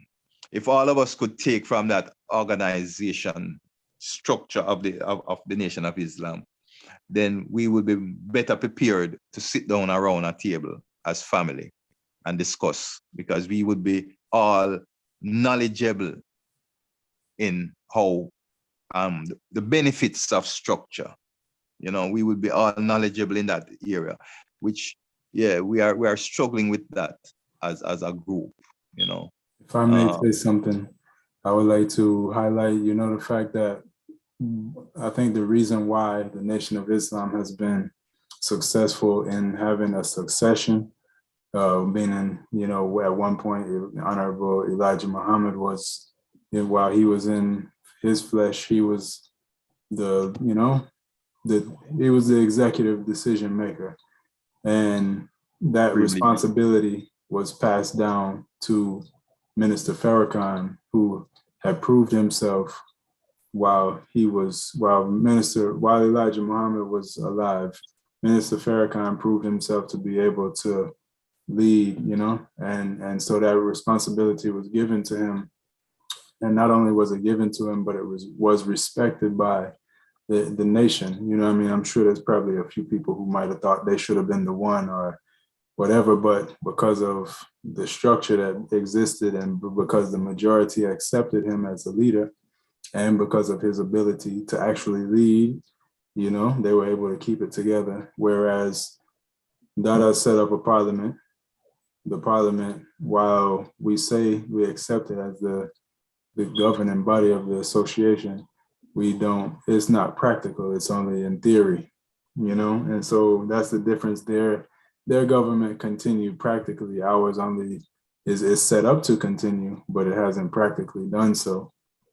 And I think that, you know, as a people, that is on us, because if we had followed through with what was already established and set up, then we wouldn't be where we are right now. And that doesn't, I don't say that to condemn anyone, but it's just to say that if we want the thing to continue, we have to, you know, as the priest said before, set up, like have the parliament and go through the protocol and procedures that we, you know, is already there. It's outlined for us, but if we want the thing to continue from generation to generation, being that it's a government, a Congress, we have to keep the Congress aspect alive and not just the churchical aspect of it. And, the church itself, even it has taken some hits over the years, but it still functions. Psalms reading goes through, Sabbath services go through. They might not be as they were before, but they, for the most part, we haven't left that. But the government aspect has definitely not been, has not had so much care as the church side has over the years, and both of them haven't really gotten the proper amount of care that they should. But if it's clear to see where our strengths and weaknesses are. So I won't talk too long. I just wanted to say that too. Yeah, but as a government, the government with the church, the government is what is supposed to finance the church, take care of the maintenance of the church. If the government was functioning, the church would be much more prosperous. Mm-hmm. Because the church is not just for Sabbath service and thing, what are the social programs? When Empress Cindy is in need as an elder who have given her better years to the Congress, where does she turn for assistance, being that she's a member of a Congress? Empress Darrett and those elders who, I know that those elders have been there because I've seen them there from the first day come right through. Saying Empress Phyllis, all those elders that are no longer capable of taking care of themselves, where do they turn to? What program is there to take care of their domestic? Now, if we leave this thing undone, those people have to devote in them life to what we come love right now. The Naya being the service where we love, and the culture where we love, and the militancy where we love. It's them make we could have come hold it. It's them make the item is able to come understand it and value it. And to just watch them now in their golden years, having no support system, being a government, So these are the things we can talk, all the fancy talk, we want to talk. And ones don't like the straight talk because they get offended by it. They prefer you wrap it in the spiritual, religious, scriptural vibe. But sorry, my brethren, I was trained as a government man amongst the king, So I speak as a government man, Until I is able to structure in that way, we can't talk about government and Congress, and we come up with all these little saying, but it's not what the Congress can do for you, is what you can do for the Congress. It's reciprocal. You come when you're young and you give the Congress what you can give it for all of those youthful years coming up into your eldership. Now, when you are in that eldership, you can no longer do the things that you did before to maintain yourself and to do certain things. It's not your fault. It's a fact of nature. So where do they turn? Who do they turn to? Back to them family where we reject them and them reject, because we say we burn them because them is Jesus people. Who do they turn back? We have to think about these things practically and realistically, family, and not be afraid of the hard talk. I know that a lot of the item is youthful, so the item not really there yet, and the item not really seeing over the horizon to know that at some point you are going to be in that eldership position too, and you will be looking and saying what I am saying right now and seeing the thing for what it is. If we don't do for our elders what we are supposed to, we have gone against the creed that we say every time we have a gathering. Age protected, infant cared for, sick nourished. All that pretty talk. The creed is a duty, it's a reminder. It's like a mantra. It's a reminder to us of our duty. And if we don't organize, we can't fulfill our duty. And organizing takes nothing. Organizing is one of the most effortless action that we can take right now, because all organizing take is for us to put aside the petty, foolish things and respect and love each other and say, come on, brother and sister, make we sit down and how we can move the rock from Yasso to Deso.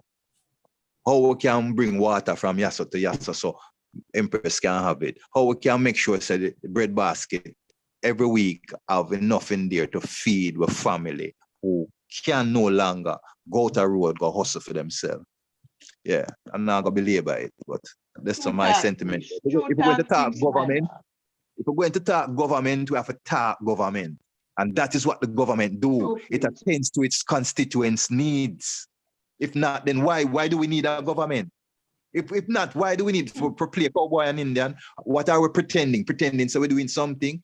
A government supposed to function and can address its constituents' needs, Rasta. See, by implementing programs that create funding. You know, see. Enough respect for them talking, my Lord. Mm.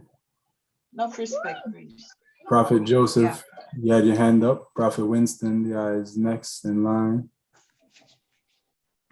My Lord, yes, my Lord, I give thanks for the word, my Lord. Please, Doggy just said, because it is a paramount thing, my Lord, that we.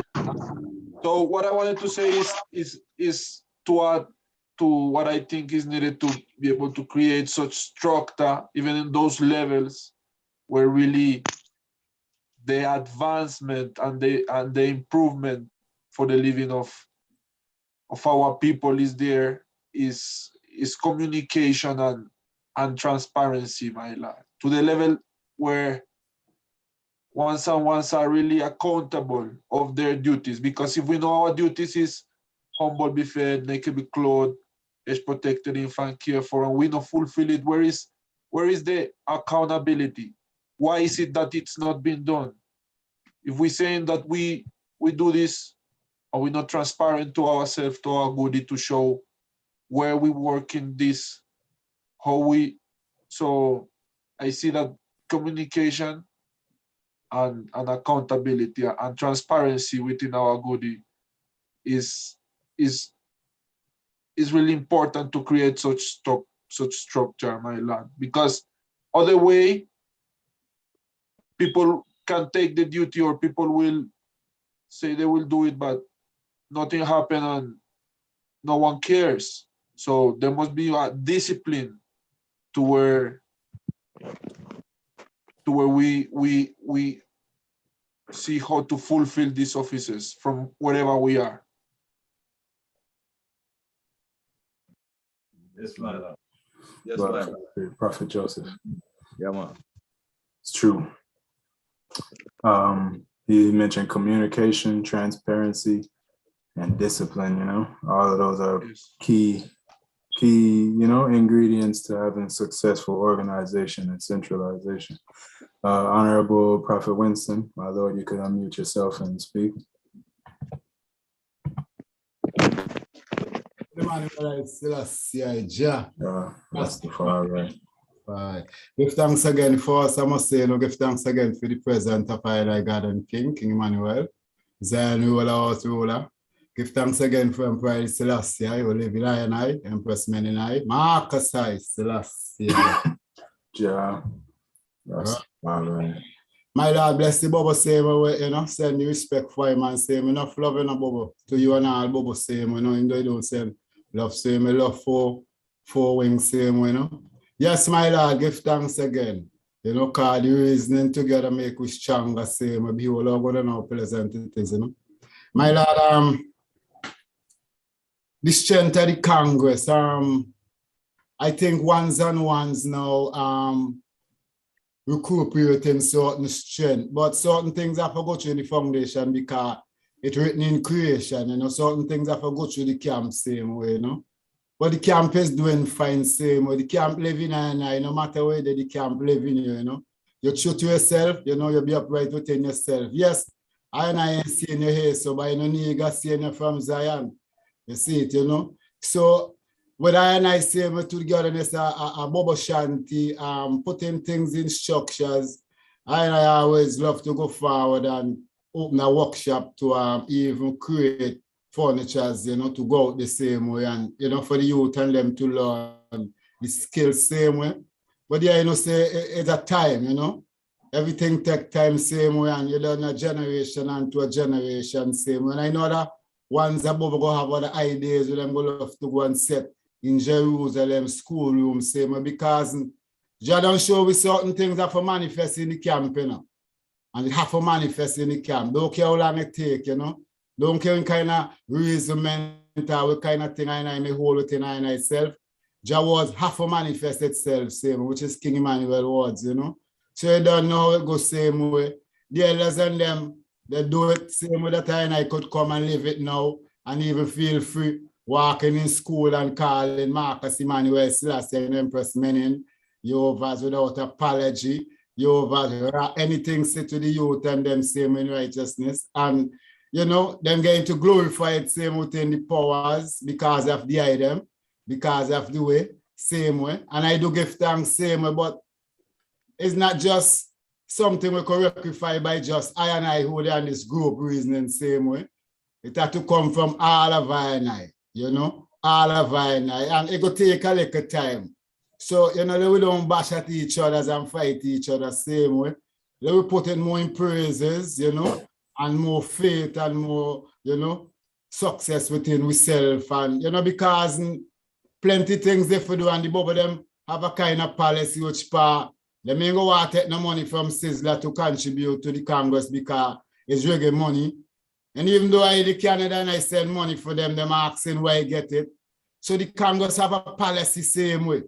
And you don't enough man still can't even live to the policy of King Emmanuel said same way. So sometimes things go be so. But we have to keep the faith, you know. We have to keep the faith. And the faith we keep will bring us success, my Lord and Empress and Prince and Princess, you know. Yes, we are teach the people them, you know. We're talking about even having things setting up and making money. Who that we trust within the Congress to hold the funds? Eh? Show me a man that we trust in the Congress to hold the funds. Yeah, and he even going to trust himself when he see $250,000 in the account, you know. These things we have to have. We're going to the United Nations, we're going by ourselves alone. We're supposed to have a letter from every country, every small country with a signature, a Bobo Shanti from this country, so that we could carry to the United Nations, so that we could be powerful. We can't go single so and be powerful. It will get erased. Because you can't fight for me, so when you don't have not even a document for say, I give it unto you, or the man from St. Lucia give it unto you, or the man from America give it unto you. Don't have them things that you going by your own self and you feel say, it can't work so my lord, not in this modern time. Jehovah's. Every man and every country have to play a part of this Congress. We're talking about a government.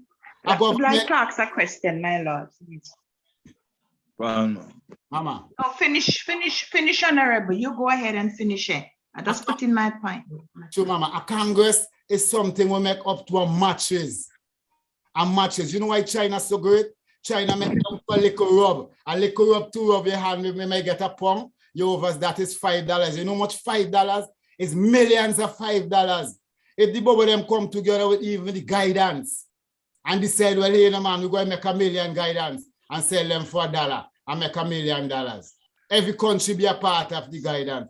Who going to stake stable this money? Who going to hold this money so that we can turn over this money to a higher level? You know, we can even contribute to people who need Sabbath spice, who need little things here and there. Same. We're talking about a government, you know, my Lord and Empress. I give thanks for the reason. I give thanks again for the power. And I go say much because you don't know. He that humble himself still will be exalted. You really can walk in the house by listening to them. More love and more strength and more prosperity. Same, my Lord and Empress. Give thanks, my Lord. Very, good points. Same way. Give thanks for the contribution. Honorable Empress Maisie, we had Empress Cindy and Jasik, but I'm sure they would allow the eye to go, before them, Empress Maisie, so we can go through. Oh, my Lord and Empress, let us give thanks again, man, for another study group reasoning, as we reason one to another. At the most last year, I am very late, because I was trying to come on 3 o'clock, but I could not get into on the Zoom. I do not know what, but I could not get in. So Sorry, Mama. I was to put on the phone for a while and then say, let me try again, go over to another meeting and come back. But my Lord, I want to ask this question. What caused, the misunity amongst the houses them, right? Because what I learn I always say, Bobo, is that I hear Bobo Shanti speak, they don't want to group with any other groups, they don't like it's just them alone. And I always said to myself, it can't work that way, because even the other day, I was saying to my king, that is Bobo alone going to Zion? And is not the other groups them gonna go to? Is repatriation is just for Bobo alone? And not for 140,000, not for 140,000 elect saints? It's just I and I alone. Are we going to go to Zion with this as a splendor group and not in one accord? Because over the years since I have become a member of the Bobo Shanti and hear how they speak, it's just like it's just them alone. And they don't want to organize with no other Rasta group. I know that we are the church, right? And our principle is just unique, right? The other houses, them don't have the kind of principle that we live, or we keep ourselves upright, the way we dress, the way we speak, the way we look. And the way you see them look more time, they look away, pants out are short, their laps look away and all of that. But the fact still remains, say we are the road model for them. And so we are the church, right? We are the salvation warriors. So we are setting the principle. But what I'm saying here, family, what caused it? We come and see it that way. Is it the turn down red and the turn up red cause a big division amongst the different houses, them and Bobo Shanti? Yes, Mama. Or is it the principle? Yes, Mama. Is it the principle? Yes, my Lord. Is it the principle, the way how they carry themselves, the way they speak? They cuss bad word, they do a lot of stuff that is not upright in the sight of the, True, Mama. True. In the sight of the Almighty, or whatever. What is it? Yes, I name things. So is it so? And what we can do to come, we have to come together. Yeah. But it's not, the repatriation is not for Bobo Shanti alone. It's for the whole world of Black people who see themselves as a right and want to go home back to their eventual home. So what are we going to do? Because we have been talking about this kind of liberty over the years, many years since I've been a member. And it don't seem like anything is doing to organize and let us come together and work together, in one accord. And we are Rastafari people. It's coming like some church people, Baptists against 70 and 70 against Amcan, and so on and so on. And that's how I see the Bobo, the Rastafari fraternity right now, to how they are living. They have been against 12 tribe against Bobo Shanti, and so on and so on. And Bobo, not working with them because, they are in the higher, whatever. So when are we going to come together as a people, as Black people, who Selassie is our God and King, and He is our Father, and Omega is our Mother. We belong to one Father, one Mother. So when are we going to start to work together, my Lord? Because we can't go home the way we are going. We can't go home in a splendor group like what we are. I hear Priest Dougie talking about it, and I have been talking about it over the years. When I see it, and hear man and man talk. Yeah, my Lord. That's my question for now, please. I love the question, Mama. I love how you put it too, because you get the answer same way. Just like how you get the question, you get the answer same way, So I give thanks. Just want to jump in, because like you don't know, so them thing is my passion. Now, there's good and bad in every group. As much as we can say that we have the principle and we dress properly and we don't cuss bad word and thing, but Think about some of the things that go on amongst we. Think about some of the atrocities that once commit right here amongst us. There is no perfection in humanity. Who is without sin cast the first stone? You understand? It's arrogance and ego that we use to make ourselves feel like we're better than other people. Let me tell them something, man. And I'm speaking from Dada's perspective now. Dada teach me this thing. It's a story where Dada tell I personally. See, him say, even a madman of him say, if you go down King Street and a madman a come up and him a mumble, and you hear him say, boy, ship come. Because him is a madman, you will take him by him word, or you go ignore him word, or you go check it out. Because as much as him mad, you know, him could have bring a word because him see some ship out there and it good all the ship them come. See? So that I use an example, you know, I can't bring out the example perfectly like how Dada placed it at the time because it was a while ago, but that's the essence of what Dada say. Even the madman of him say.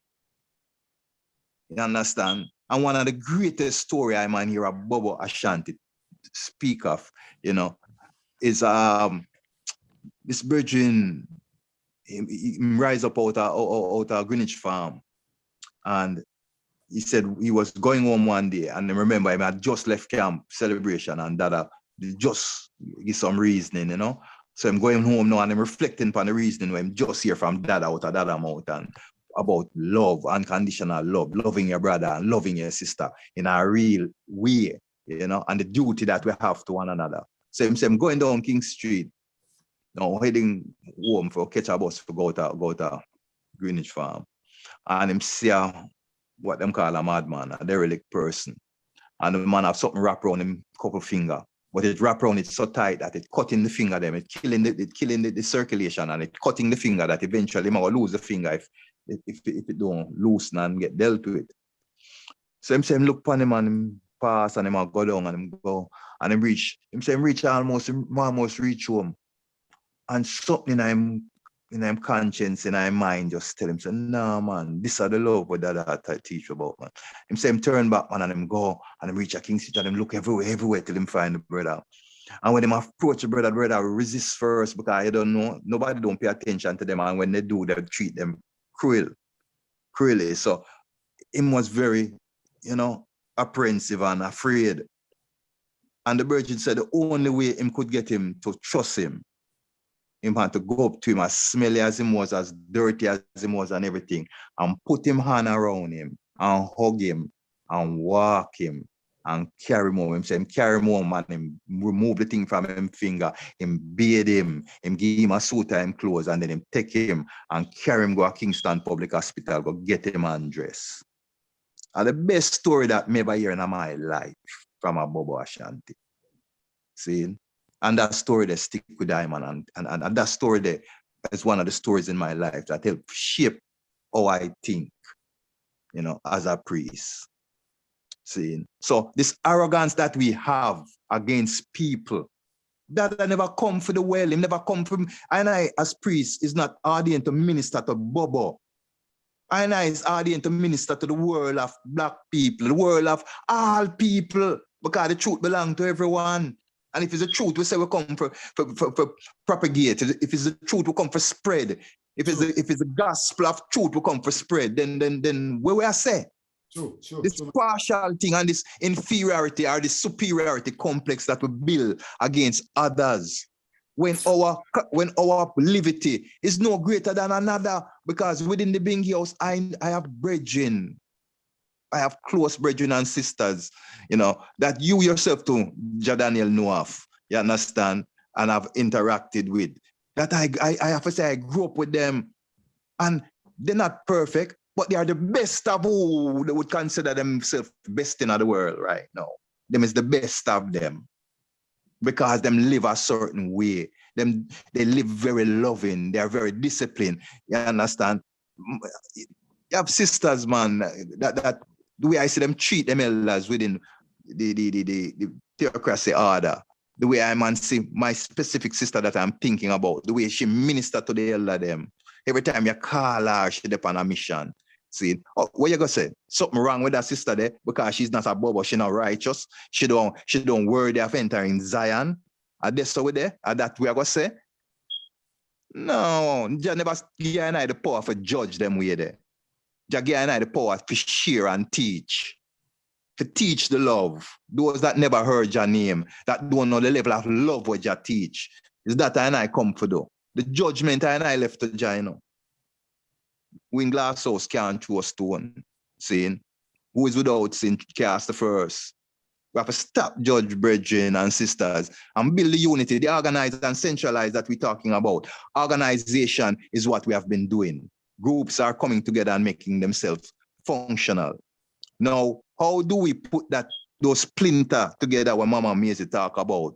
We have to put aside the petty difference and put aside the arrogance and the rhetoric that no longer serves nation building. Because you even have ball identity out there that is doing some works. Baba Julius Garvey is not a Rasta per se. Baba Julius Garvey has built school in Africa. He has planted how much 100,000 trees in Africa. He constantly spends his funds and his time in trying to assist and develop Africa. He sends he's part of medical mission that go down there. He sends container of medicine down there. What are you going to say about a man like that? So I'm not worthy of respect because him is not Bobo or him is not. I have to think broader than that, Rasta. We must study the people that we say are our deities. Study how His Majesty live. Study how Garvey live. Study how Dada live. Study how Mama Amiga live. And we will know how to live and stop looking foolish things amongst ourselves like we're better than each other and better than others. Saying there's none. My Lord, Chris Dougie, my Lord. To my Lord. Okay. Go ahead, Mama. No, I was just asking, listening to you now. The way all of that come up is not the teaching of King Emmanuel. So how the brethren them come up with them kind of segregation there amongst themselves to others? What brought them to have that kind of ideas? We had such a great teacher, Mama. We had such a great teacher, and our philosophy was so good that we made it boost our egos instead of build our humility. We should have gotten more humble in ourselves and more wise in ourselves. Instead, we got more pompous. We started to think that this is we now and not the power of the Almighty. Because when Dada got tell us a man of right is God in flesh, and it's only Bobo. Bobo is the only one when me ever hear said that.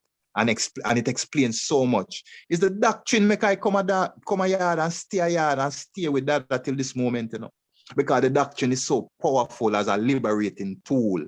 It liberates my mind from the Babylon thinking and how they teach me to think.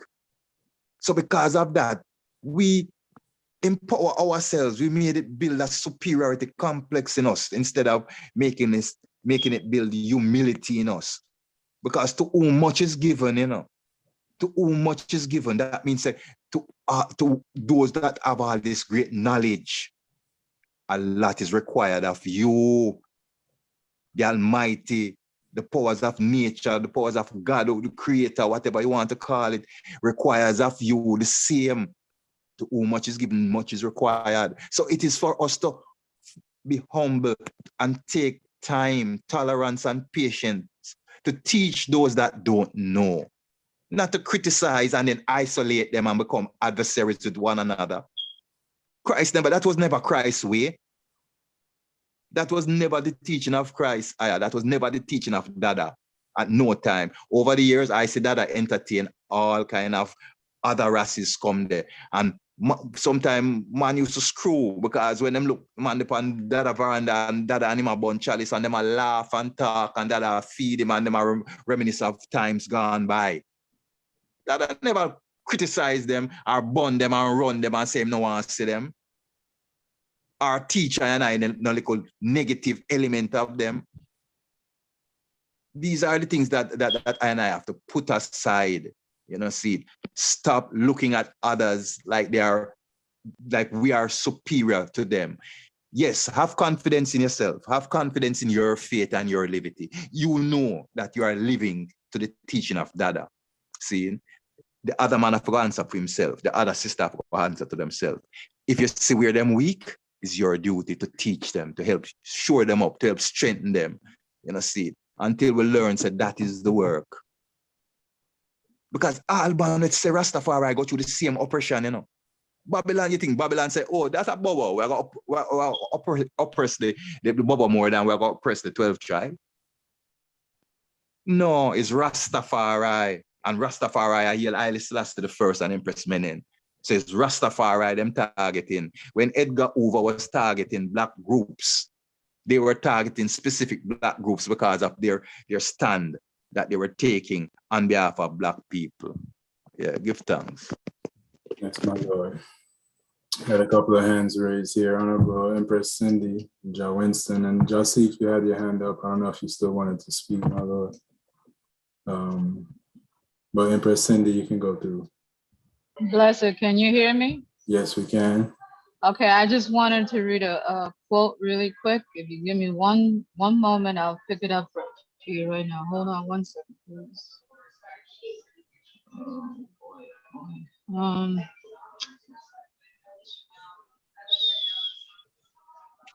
I mean, somebody else can go because I have to get this quote that I would like to share.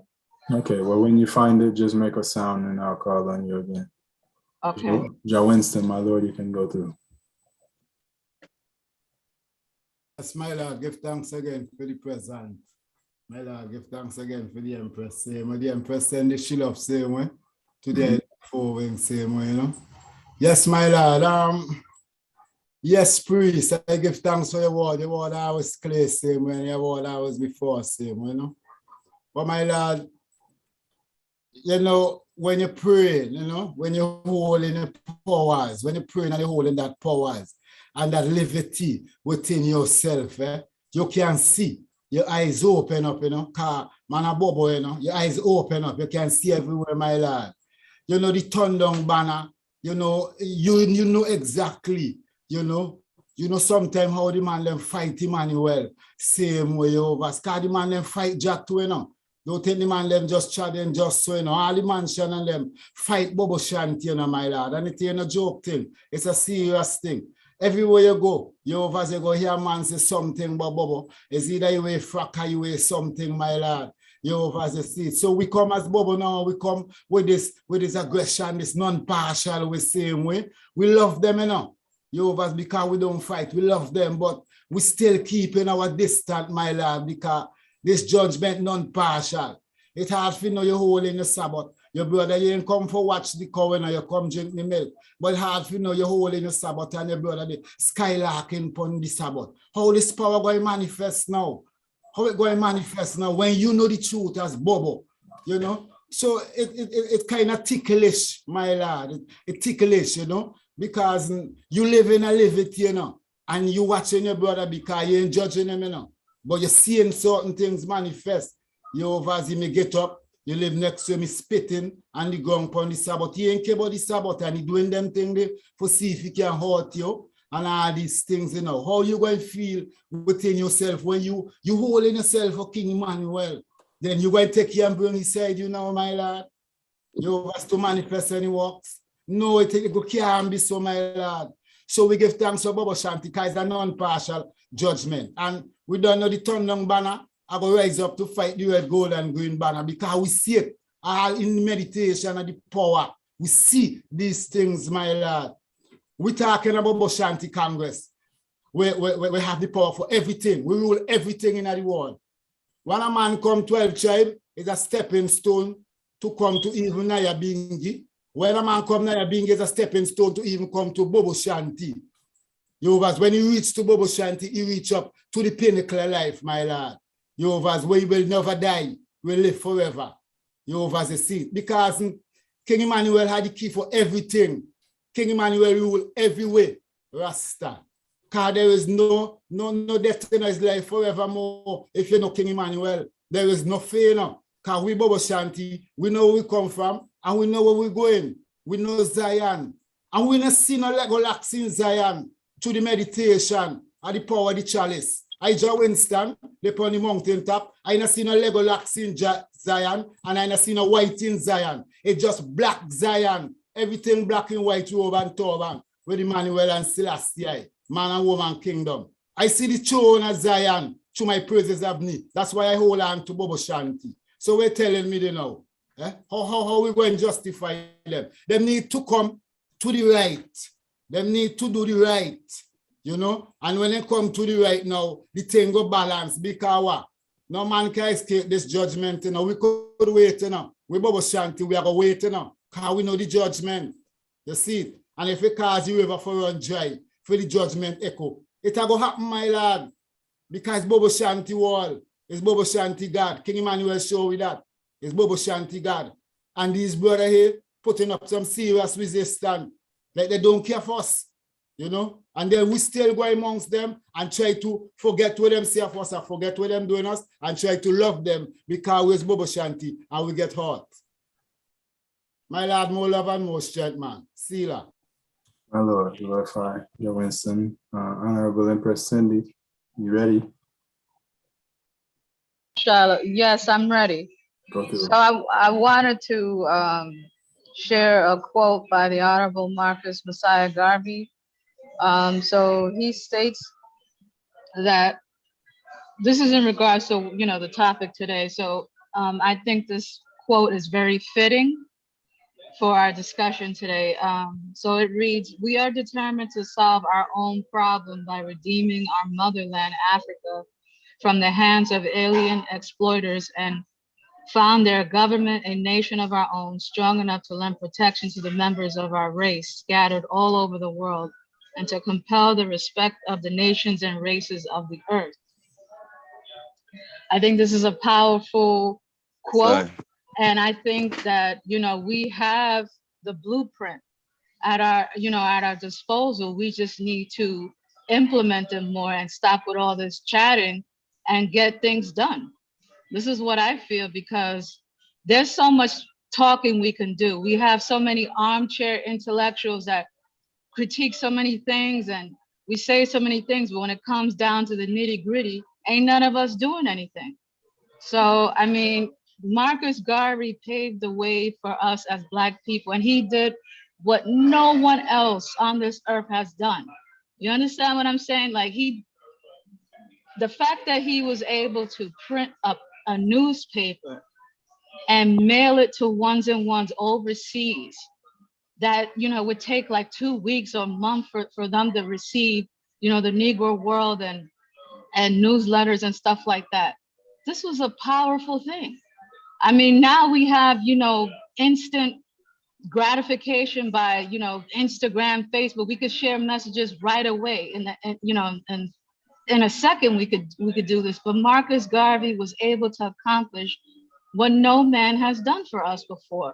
So I feel that we have the blueprint at our disposal. We just need to come together, you know, take away the ego and do what we have to do as a people, because now is the time. It's not tomorrow, it's not next year, it's now. Give thanks. Yes, give thanks. Strong talk, strong talk. Prophet Jasik had requested that I read a little from James on the subject of, you know, unity really and organization still. And really to answer, I think, Empress Maisie's questions that she had. Well, not really necessarily to answer, but to speak to it still. So I'll read a little bit of it, and, you know, ones and ones can feel free to finish it on their own, but just to get the point. This is James chapter 4, starting from the first verse. "From whence come wars and fightings among you?" Question. "Come they not hence even of your lusts that war in your members?" Question. "Ye lust and have not, ye kill and desire to have and cannot obtain. Ye fight and war, yet ye have not because ye ask not. Ye ask and receive not because ye ask amiss, that ye may consume it upon your lust. Ye adulterers and adulteresses, know ye not that friendship of the world is enmity with God? Whosoever therefore will be a friend of the world is the enemy of God. Do ye think that the scripture saith in vain, the spirit that dwelleth in us lusteth to envy?" Question. "But he giveth more grace. Wherefore he saith, God resisteth the proud, but giveth grace unto the humble. Submit yourselves therefore to God. Resist the devil, and he will flee from you. Draw nigh to God, and he will draw nigh to you. Cleanse your hands, Israel, and purify your hearts, ye double-minded. Be afflicted and mourn and weep, and let your laughter be turned to mourning and your joy to heaviness. Humble yourselves in the sight of the Lord, and he shall lift you up. Speak not evil of one another, brethren. He that speaketh evil of his brother and judgeth his brother speaketh evil of the law, and judgeth the law. But if thou judge the law, thou art not a doer of the law, but a judge. There is one lawgiver, who is able to save and to destroy. Who art thou to judge us another? I'll just go ahead and continue. It's only a few more verses. Go to now, ye that say, today or tomorrow, we will give in to such a city, and continue there a year, and buy and sell and get gain. Whereas ye know not what shall be on the morrow. For what is your life? Question. It is even a vapor that appeareth for a little time, and then vanisheth away. For that ye ought to say, if the Lord will, we shall live and do this or that. But now ye rejoice in your boastings. All such rejoicing is evil. Therefore, to him that knoweth to do good and doeth it not, to him it is sin.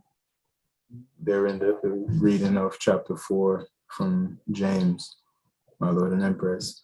Honorable Jasik, if you want to, speak on that, my Lord, the floor is yours. Love that, Jasik. Love that. It speaks clearly. Yes, Honorable. Give thanks, my Lord. Honorable.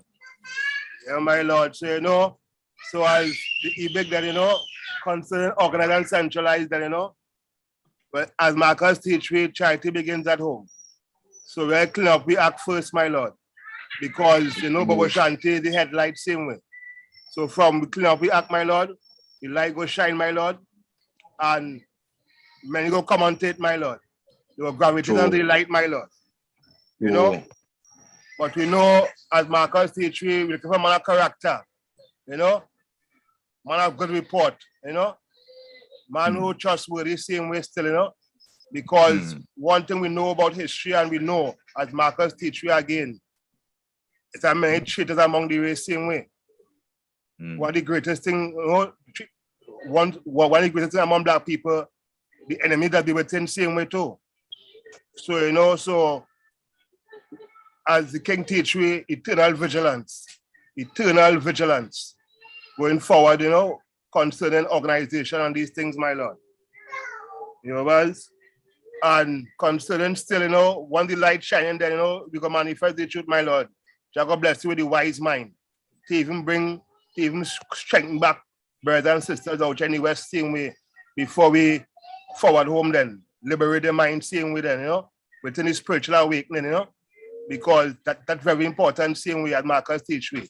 The spiritual awakening, Black people need that. You need to see through your own Black spectacles and these things, my Lord. Walk Black, talk Black, eat Black, drink Black, see the Black God, so we can come together in one aim, one God, one destiny, one common goal, my Lord. Heart of love to the angels, my Lord. Blessed love. Oh, my Lord, give thanks for the word. Yes, sir. I would like to say, when it comes to organizations, Black people have risen in the past across the board. As the brethren said, traitors come in, and the devil knows who to use, to get his mission accomplished. So like we as a people, one of the things that is necessary for us to create and sustain organization, centralization, unity, and stuff like that is that we have to be able to have our priorities right. We have to have proper education, in order to all right, if you don't study history, then you wouldn't know how, say, like J. Edgar Hoover was able to penetrate the UNIA and to, get Marcus Garvey deported from the country, and all of the other organizations that rose up. They used tactics to penetrate them. Even Rastafari has been penetrated, and they, sow seeds of discord and we fall for the same tricks over and over if we don't understand what it is that's happening before our very eyes.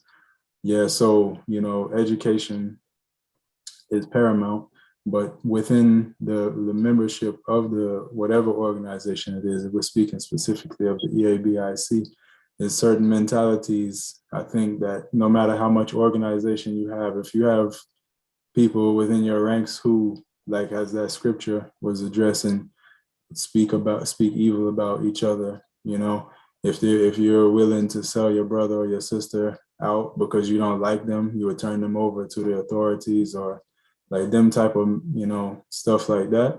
Even, not just in the EABIC, but as Black people in general, if we don't have that type of loyalty to ourselves, then it's easy for us to be penetrated and torn apart and divided against each other. Yeah, so those principalities is in man, and woman, and we have to, each individual has to strengthen his or herself and strengthen their amount of loyalty and allegiance and, all of them things towards Africa and African unity, African liberation, etc. So the principles that we, the values that we have for ourselves, we have to always be instilling them in ourselves and into our children if we want to be successful in anything that we do. So yeah, I just wanted to say that because we're talking about things that's necessary. Priest Dougie had mentioned being taught, getting education from, say, the same people who enslave you and enslave your foreparents is probably not going to serve you too far. So we utilize it, but we have to have that base education foundation of African African identity, African fundamentalism that Marcus Garvey really dealt with. If we don't have that, then it's real easy for us to be misled, turned against ourselves, misled, yes, and used by, if you want to call it Satan, if you want to call it the white world, the oppressor, whoever it may be, because it's not always Europeans. Yeah, but Satan for sure is across the board. Yeah. Anyway, Brother Joseph, your hand is up, my Lord. You can go through. Thanks, my Lord. Just wanted to add that it is also very important, the education of how Africa has been exploited and how it has enriched the European nations, so that we come up and we learn that really, the richness of Europe and all these places is really African. So we need to learn about what is our inheritance, and in order to agitate for, well, when it comes to reparations, that aspect is very key, the education about how our African glory was robbed by the European nations. Yes, and we have to educate ourselves to the level, to the capacity to be able to agitate properly. Yes. Because even that is a process, Dada was skilled in it, but I don't think most of us really have grasped that, and especially as a group.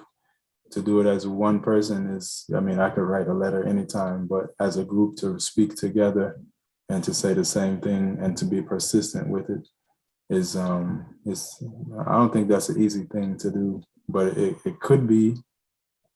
But being that you have so many different types of people within any organization, sometimes it's hard to agree on things. But if we just have respect for each other and allow those who are good have certain things to do their thing, and have people specialists in certain areas and allow them to function, then that that's what organization is really all about, is putting people in place to focus on something and to be able to function and do what is within their specialized area. And everybody, if everybody specializes in something, then and everybody's working at the same time, we don't have to necessarily agree on everything. And this goes across the board as Black people. You know, we don't all have to be Bobo Shanti for us to, you know, reach where we want to be, a free and redeemed Africa. And I don't think it's really practical to think that any set of people in the whole world is going to agree on everything. But what we do have in common, we should, you know, just respectfully leave out everything that's not in common and deal with what we have in common and focus on those things, and we'll get further than if we sit and nitpick each other and stay away from each other because of the petty, you know, the smaller things. Even and even as Bible students, if you're going to be a Bible student, you can't pick and choose, you know, what parts of the Bible you're going to live to or use to propagate your thing. You have to look at the prophecy as a whole and try to gain the message that His Majesty talk about, that exists in it, no matter how them try to hide it and thing. This, because if it wasn't there, the elders couldn't use it to find I identity and I existence within it. No, we're talking about, I'm going forward to the same reasoning of disunity, of how to centralize, you know. Like the Virgin say, you know, to I live with Sabbath and we live a certain divine life according to what we perceive. We see others that's not doing that as being less than I. No, you know, one of the favorite stories from the scriptures that my father, you know, King Emmanuel, often used, and I grew up on as a youth as well, even prior to knowing that, is the Good Samaritan, you know. And as priests, that should be one of our favorite stories because that's the essence of a priest, you know. A priest's office can be partial. You know, we can be selective in who we're going to minister the word of truth to. Him send we in the highways and the byways and down the alleys to go seek out the ones them, you know, and say bring them come. The vilest of sinners is the richer the blood. See, so I don't come like the scriptures we just read a while ago for judge ones on that level. We come to bring the word of truth and the word of love. You understand? Because the word of truth is that man and woman have a right, is God and goddess in flesh. And as such, that general respect and unconditional love is a prerequisite to interacting with one another. And until we understand the level of love there, where Marcus Garvey expressed for Black people, you know, them same way when that chastise we. And the love me feel from the chastisement, I don't know what others feel, but I can speak for myself as a Garvey student. When the man say you nation of imbeciles, you nation of nobody, if you cannot do what other nations have done, other people have done, you shall die. It's the love the man has speak from. And what have other nations and people been able to do? Put aside petty differences and forge unity of purpose. Mm-hmm. We don't have to unite on every single thing, or we're not clones.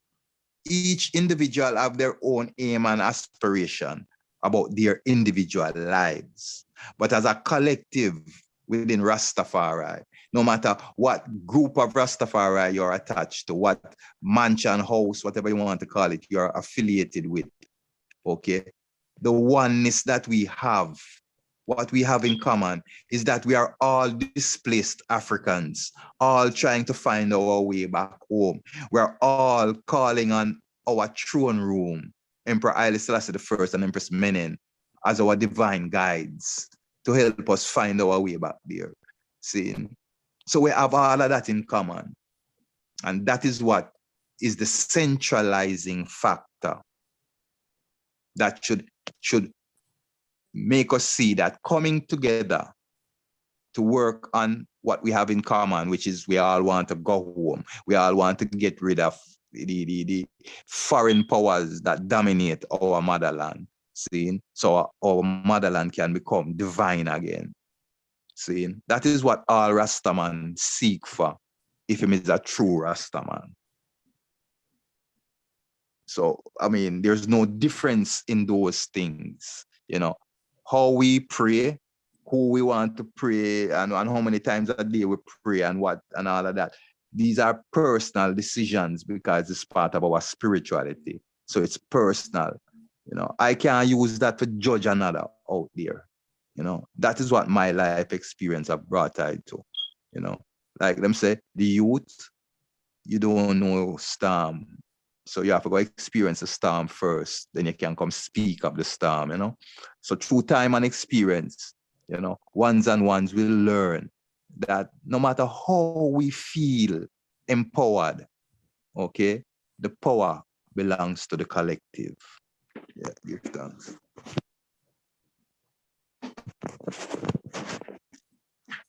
Yes, I give thanks, my Lord. Honorable Prophet Carlton, your hand is up. You can speak. Unmute yourself. Jack Carlton, my Lord. Blessed love in the house. Give thanks again for another day of reasoning. Love to one and all, hoping all is well. Yes, give thanks, for such topic of organizing and centralizing.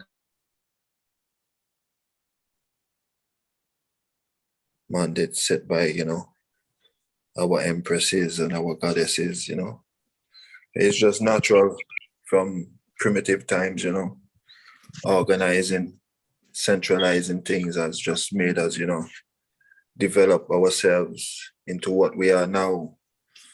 Every nation has their way, and Jah come to show us the righteous way, and between us, I think we all have it, even us on this group, but as Bobo Shanti, we all know the right way. We might have a different part to play. Naturally, we have a different part to play, but we might know a different part. So it's like a jigsaw at the moment.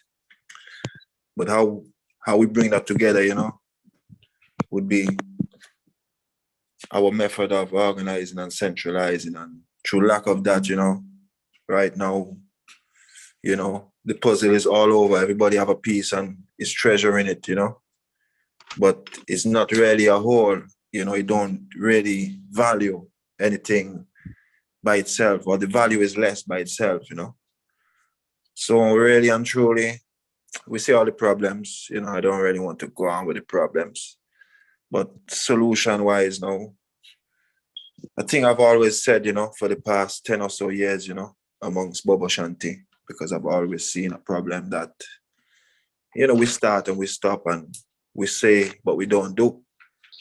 So it's just a matter of do what you say you're going to do, If we have a part to play, do it. If you know you can do it, speak up, play your part. And others who come to support, also do that. Not everybody's going to be the main one. We're going to have supporting roles, It's just as important, as backup as enforcers, So it's not just one man in one role, or one woman in one role. There's all sorts of fields like we are speaking of. There's all sorts of angles to go at, Yeah, so do what you say you're going to do, really. And that's a mission that I see as a Congress, we never really fulfill, even from the churchical side. You could say, for example, to get your priesthood, you need this and that. You need to know certain aspects of the church, and yet still a lot of men get them priesthood and don't fulfill even the priestical duty, far less for the governmental side, which ones know less of. But we know, as ones have stated, that is a work in progress.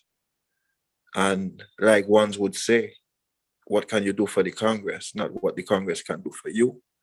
So using that in a positive light now, we must start to do and seek out, don't just do by yourself, seek out the angels around you who you feel, you know, are the right ones, and ask and get authorization. Because there's plenty angels from we are doing right, you know. I don't think anybody really says no, you know, once you can show the right in it. And even those who are in authority to let certain things go, we have to really scrutinize the things and really see the right in it and make sure it's right, you know, for us to have confidence going forward, doing the works and ones could join. But we've tried and set parliaments and committees along the years, and I just see the main problem is we don't do what we say we're doing. We have a lot of hands, you know, if we have to select 14 man or woman, you know, a lot of hands go up and positions are taken, but, you know, do they fulfill their duty, you know? So how can that be helped? Again, you have things like meetings generally, you know, meetings as often as possible to make sure things are flowing, you know, communication flow, you know, you have support, people to support them, you know, check up on one another. You know, you just don't feel that this man take the treasury position, so you just left him to do it. No, you have to check him up and make sure, you know, even make sure the money going right. You know, keep an eye on one another, more a supportive way. So it's just methods going forward, you know. But once we do what we say we're going to do, it should just go smooth. And that is one of the main problems I see. We have the know-how, we know all the things, we have all the information of how to do things, you know, how not to do things as well. So let's just do the thing. Let's just do what we say. If we have problems along the way, we discuss them, we regroup, you know. We don't just leave things in the air for 20, 30 years. Like what I see has gone on really, you know, and get everybody back in the fold. And not everybody is going to, you know, be in tune at one time, you know. People will come in, but through the lack of stability within the formation of all these different committees and parliaments over the years, we lose trust and confidence. You know, and if we see it coming up again, people don't even know if to trust it, because, you know, it's like, it's another one, you know, it's another group. So this other group that has to form, you know, this fraction, you know, as we're talking on a group, and it's true that fractions are rising, you know, the fraction have to become, yeah, the factions part of me has to become a faction, you know, so bring it back into one, you know. So you have to divert and, you know, be by yourself or do something, rise up something to bring back into the fold, bring everybody back into the fold, but not taking up too much time, you know. Pardon, I've been listening still, you know, just been a bit preoccupied, burning some fire and family duties, but yes, you know, give thanks for the reasoning going forward. But I love Empress Maisie question, you know, asking, you know, when are we going to do things? And I think that I'm just trying to answer that, because I see that as one of the main points of this reasoning, you know, because we can reason about how we're going to do it and what we should do. You know, we have plenty bright angels amongst we that have great ideas. Let's pick one and do it. Yes, my Lord and Empress. Blessed love. Honorable, thanks, my Lord.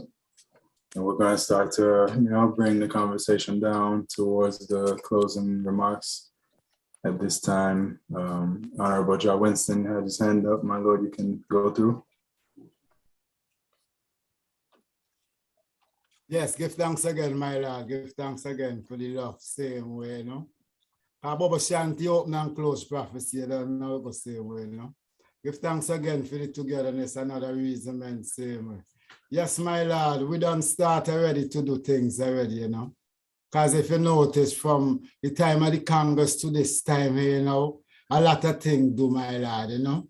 We just, there's a one to order, it could be slow still, you know. so that we could see the enemy perish before the good manifest, you know. Because we could take it slow still, you know, my Lord. While we're upon a set mission, we still keep the Sabbath holy, and we still give thanks and praises to God and King, who sit up in Zion, Jehovah, to protect all people, not just, you know, Bobo Shanti. So we come out here, so we don't even mind take up the stick and the stone same way, to really do the work same way, you know, even people, Jehovah, who really go to the camp and it's black people, them come manifest the work same way, you know, Jehovah, we just teach them along the way same way. Because it's iron sharp iron, my Lord, and this is a nation, and you don't know where's a Congress. So we have for tolerance, even for the man in the garbage pan. Jehovah's car, when we pass in the road, we hear him saying, Bobo, how we know where's Bobo? You in the garbage pan. Emmanuel did with him same way, you know. So we do give thanks again because it's a greater love, it's a poor and have not government. Love to all the priests, you know, and the prophet and the priest still is the same man, because you don't know. It's one power, you know, one priestly order, one child, one life, one way, one God, one king. Love to the Empress and them same way, we're holding it and doing it same way. Glorious strength, same way, and I protection, same way, I ask the dada to watch over them, watch over the little one them. Bring them up in the way that you want them. Prince and princess, same way. I know we shall come out of Egypt, same way, we shall fulfill this glory, you know. One to other, you know. We still come as Israel, and I don't know it's enough trial and tribulation we have to face, you know, my Lord and Empress. Prince and princess, not just a little road, you know. The battle now starting, my Lord, but what? Jehovah's mighty in the battle, you know. Because the opening Psalms of the Sabbath every Saturday same way. Jehovah's the Psalms 130 and 6, and then Saturday morning you done the opening Psalms, the Psalms 20 and 4. And we know the amount of time to read it on the Sabbath. So we just holding the power because we ain't sharing too much information. The Babylon same upon the airways, you know, because he that dwelleth in the secret place of the Most High shall abide under the shadow of the Almighty King Emmanuel. Eh? So it's just more love, and it's just more strength and more prosperity, all skillful guidance through the night. I am pressing love same way, because I don't know, sometimes she just feel too humble. So more love and more strength and more prosperity throughout all the item until we meet again same way, you know, with more reasoning and more prosperity, my Lord and Empress. See that? Lord, give thanks, Jah and bless the love to the and royal family same way. Give thanks for the high presence and, you know, input on the subject again, my Lord. True. This royal family, we're asking for closing remarks. I mean, you know, there's still a little space if you have anything else you wanted to add, but we're looking to really close up, you know. Yes, well, we give thanks again, same way, and you don't know, we're closing with 7 words of love, you know, God is love, let us all love. Neither shall receive us, and neither shall not deceive us. You know, Holy Emmanuel, I. Selassie, Yeah. Rastafari. Rastafari. My Lord. My Lord. Honorable Prophet Joseph, you had your hand up, my Lord. You can go through and yes, then, Majesty. Well, my Lord and Empress, give thanks for another reasoning, and yeah, my Lord, it is really time for I and I to seek an opportunity where I and I can put all these words to actions, my Lord, because we see we have the sample of Marcus Garvey, of Emmanuel, of Selassie, on how an organization is based. So, well, my Lord, it is really important we see. I mean, if we see ourselves willing to organize and ourselves, we will find a way. Where there is a will, there is a way. So, yes, my Lord, I just wanted to give thanks again for the reasoning and make that calling same way, my Lord, for I and I to look for an opportunity, to look for a way for the willing ones to organize, my Lord. And same way extend I and I willingness to the item in whatever and I do think can fulfill same way, my Lord. And I've been reasoning with Daniel and Priest Dougie same way about an opportunity I was seeing fit for a nice to reason about same way. I would like to, if maybe after we close, we can have a little time still to reason of YouTube. Like once we are not live, I would like to reason with the idea, my lad. Okay, yeah, we might have to schedule the time still because I have Or some, yes, yeah, yes. we can set it up for sure for one of the next coming days. It don't have to be long, but I won't have time to do it today still, but definitely want to have that reasoning as well, my lord. You sealing up, Prophet Joseph? Yes, my lord, give thanks, my lord, and Empress. Give thanks, my Yes. lord. Honorable Prophet Jasik, my lord, you can unmute and speak. Love to one and all, bless the love. My Give lord. thanks for that mighty reason, you know. Mhm. Give thanks to the host, Honorable Prophet Daniel, my Lord. Give thanks, my Lord. Heart of love, you know. And as we know, my Lord, judgment begins at the house, my Lord, you know. If a man not how to rule the house, how can he take care of the church of God, you know? So it begins at home, my Lord. So from we shiny light, many will come unto the light, my Lord. So we give thanks for the organization Centralize again. Give thanks for all the elders, my Lord. Give thanks. Holy Manuel, Selassie. Yeah? Rastafari. My lord. Yeah, we give thanks. My man closing, you know, to bring about something tangible, you know, and I have to be willing to sacrifice something, you know. I know there's always a fear within the Congress to organize ourselves, you know, as what they call fractions, because you know, the doctrine what once tried to use to dissuade ones from doing such, trying to maintain power within a certain clique. Now, you know, trying to address the brethren reasoning of just doing what we need to do. For I and I to restructure, there has to be an approach, you know. We have to sit down. Some ones in the Congress, you know, who see the need and share the same like-mindedness need to sit down and draft an approach to reaching out to the wider family, to the branches and to the ones, you know, in a format of engagement to say, well, this is the aim of this communication. You know, we're trying to centralize forward the governance of the Congress.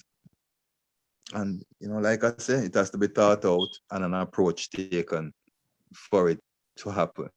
If not, then like-minded ones have the freedom to form what you call support groups. So it goes against no entity within the Congress. You're just forming yourself as a support group to support the Congress in whatever way that group can. And that group now can take on projects or create projects or develop programs that assist the Congress in various ways. And as you are successful in the endeavor, if it's a project, if you accomplish the project, you know, then you become successful. That success will propel you to the next level, wherein now people see, you know, even the skeptics will be able to see that, okay, that group, they really them succeed in what they said they were going to do. It was timely and it was transparent. They said this is what they were gonna do, this is what they needed to do it, and this is the time they wanted to do it in, and they did it. So now there is precedence. You know, another word that is directed at governance. There is precedence now set, you know, wherein you have been successful. And you know, our people, you know, for the lack of a better phrase, we are bandwagonists. So where we see success, we'll be willing to try and jump on board. So those incremental success will be able to garnish more support, you know. And as ones develop within that space, you know, from that can come a greater good, a greater development, maybe the parliament at some point, whatever the greater good is. But it's better to have a functioning entity within the Congress, even if it's a support group, than to have a scattered, splintered Congress the way it exists today. Yeah, that's my closing words. My Lord, yes, I would say that this study group is even one of those support groups because, you know, it's open to all Bobo Shanti, all Black people in general. We're serving a purpose for the Congress, not for ourselves necessarily. I mean, it's helping us to be wiser, to understand, you know, what we're talking about still, but because we live stream it, it's helpful to all who, you know, are willing to listen. And it's just one example. You know, we didn't really ask permission from anybody because there's nobody to ask permission from, but we know we're doing good and we know we're not causing any setback to the Congress as well. So, you know, basically, I think what the priest was saying basically is that once the ones have freedom, if you know you're going to do something good for the Congress, for Black people, then by all means, there's nobody to ask for permission. So don't wait to get the okay. Just do it and do it well. Yeah, the floor is open for closing comments. I would like to say, as a you know, we have to see God in each other, in ourselves and in each other. And then I think we can feel more comfortable with having like a chain of command, for lack of a better word. But like when, all right, for instance, we're King Emmanuel as our president, God and King, and our leader. It's like he's the authority, and then nobody else has any authority if we see him differently than we see ourselves. But if we see him as we see ourselves, only difference being that he taught us, you know, there's order, but we can learn it and we can manifest God within ourselves. Then we also have executive authority to make decisions and you know, do right within ourselves as well. And when we respect that about each other, then you could have someone who you know is better at something, doing something, and you don't have no criticism of it because you know he or she is just manifesting their power within them. I think, you know, if we have that respect for each other, then it would be a lot easier for us to have an organized government. But when we are all skeptical of each other, and when we're all looking for a fault with each other, and we're looking to criticize each other, and to bring each other down, when we speak bad about each other to others, to, you know, spread, you know, whether it be rumors, whether it be truth, whatever. But when we want to spread the negative of each other and keep people away from people and keep that just keeps our Congress from ever coming together. Yeah, and people who do that are really more of an enemy to the Congress than they are a friend to the development of the Congress, you know, because like that scripture where it said about speaking evil of each other and things like that, a lot of that goes on in the Congress, within the membership of the Congress, and it's contrary to the aims and objectives of the Congress. And if every attempt that anyone makes towards, you know, taking things a little further, trying to do something positive, is met by criticism, nitpicking, people trying to soothe you, and you know what I mean. If you know that any good that you do towards the Congress is going to be met with negativity and fight, then it's very discouraging for anyone to even try anything. You know, because I know people have tried things in the past, and the sentiment that you get from them when you reason with them is that they're not interested in doing that no more, because every time they try, they just get a lot of fight from the people that they're even trying to work for and with. So, you know, that doesn't make any sense. You know, that's like your right hand slapping you in the face. You know, it doesn't make any sense. You're members of the same body, but you are fighting against yourself when you try to take the power away from your brother and your sister when they're only trying to do good. And I think we don't really, we may understand it, but we don't act like we do as a people. We're more, it seems like there's too much against each other and more than with each other, supporting each other and stuff like that.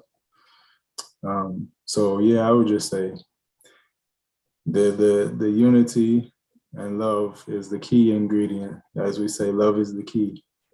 It is the key ingredient that could keep any organization that we want to establish together.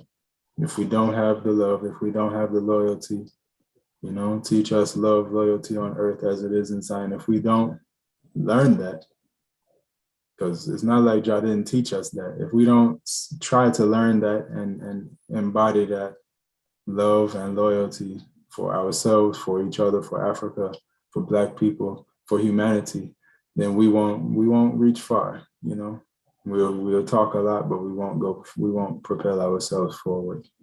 I'll leave it there, because I think that that's one of the major things that we lack as a people is love, real love for each other, regardless of, you know, history or whatever the case may be. It could be skin color, it could be who, you know, just any kind of little thing. We find a reason not to be together more than we try to find a reason to be together. That goes for in Bobo Shanti. It goes for within Rastafari. As Empress Maisie was saying, how we don't want to unite with the other Rastafari groups, and also within Black people, you know, as a whole. If you're a Muslim, we don't want to be with you. If you're a Christian, we don't want to work with you. If you're light skinned, if you're dark skinned, if you live in this country, if you know, all of these different reasons we have why we don't want to love each other. And that's what keeps us from, you know, achieving what it is that we say we set out to achieve. And if you check Garvey, who we talk about so much, you know, if you look, a lot of the lieutenants and a lot of the generals that was in Garvey's army went on to form, to organize themselves in different groups. You know, Elijah Muhammad, that Empress Cindy spoke of, you know, was a member of the UNIA, of Garvey movement. You know, Noble Jew Ali, all of these people, you know, Mao Zedong, that is Asian, you know, Kwame Nkrumah, you know, Secretary, all of these people found inspiration from Garvey's philosophy. And they didn't see it the same way. It wasn't a cloning of anything. It was a free expression. And each went out and used that expression to develop a method of agitation to help free them people, or a method of governance to help guide them people. So, you know, unity without uniformity is what we have to learn what that is. You know, that is saying unconditional love in another way, because unconditional love is loving with no expectations, you know, and that is what we as priests supposed to stand for and be. Yeah. Oh, my Lord. Give thanks.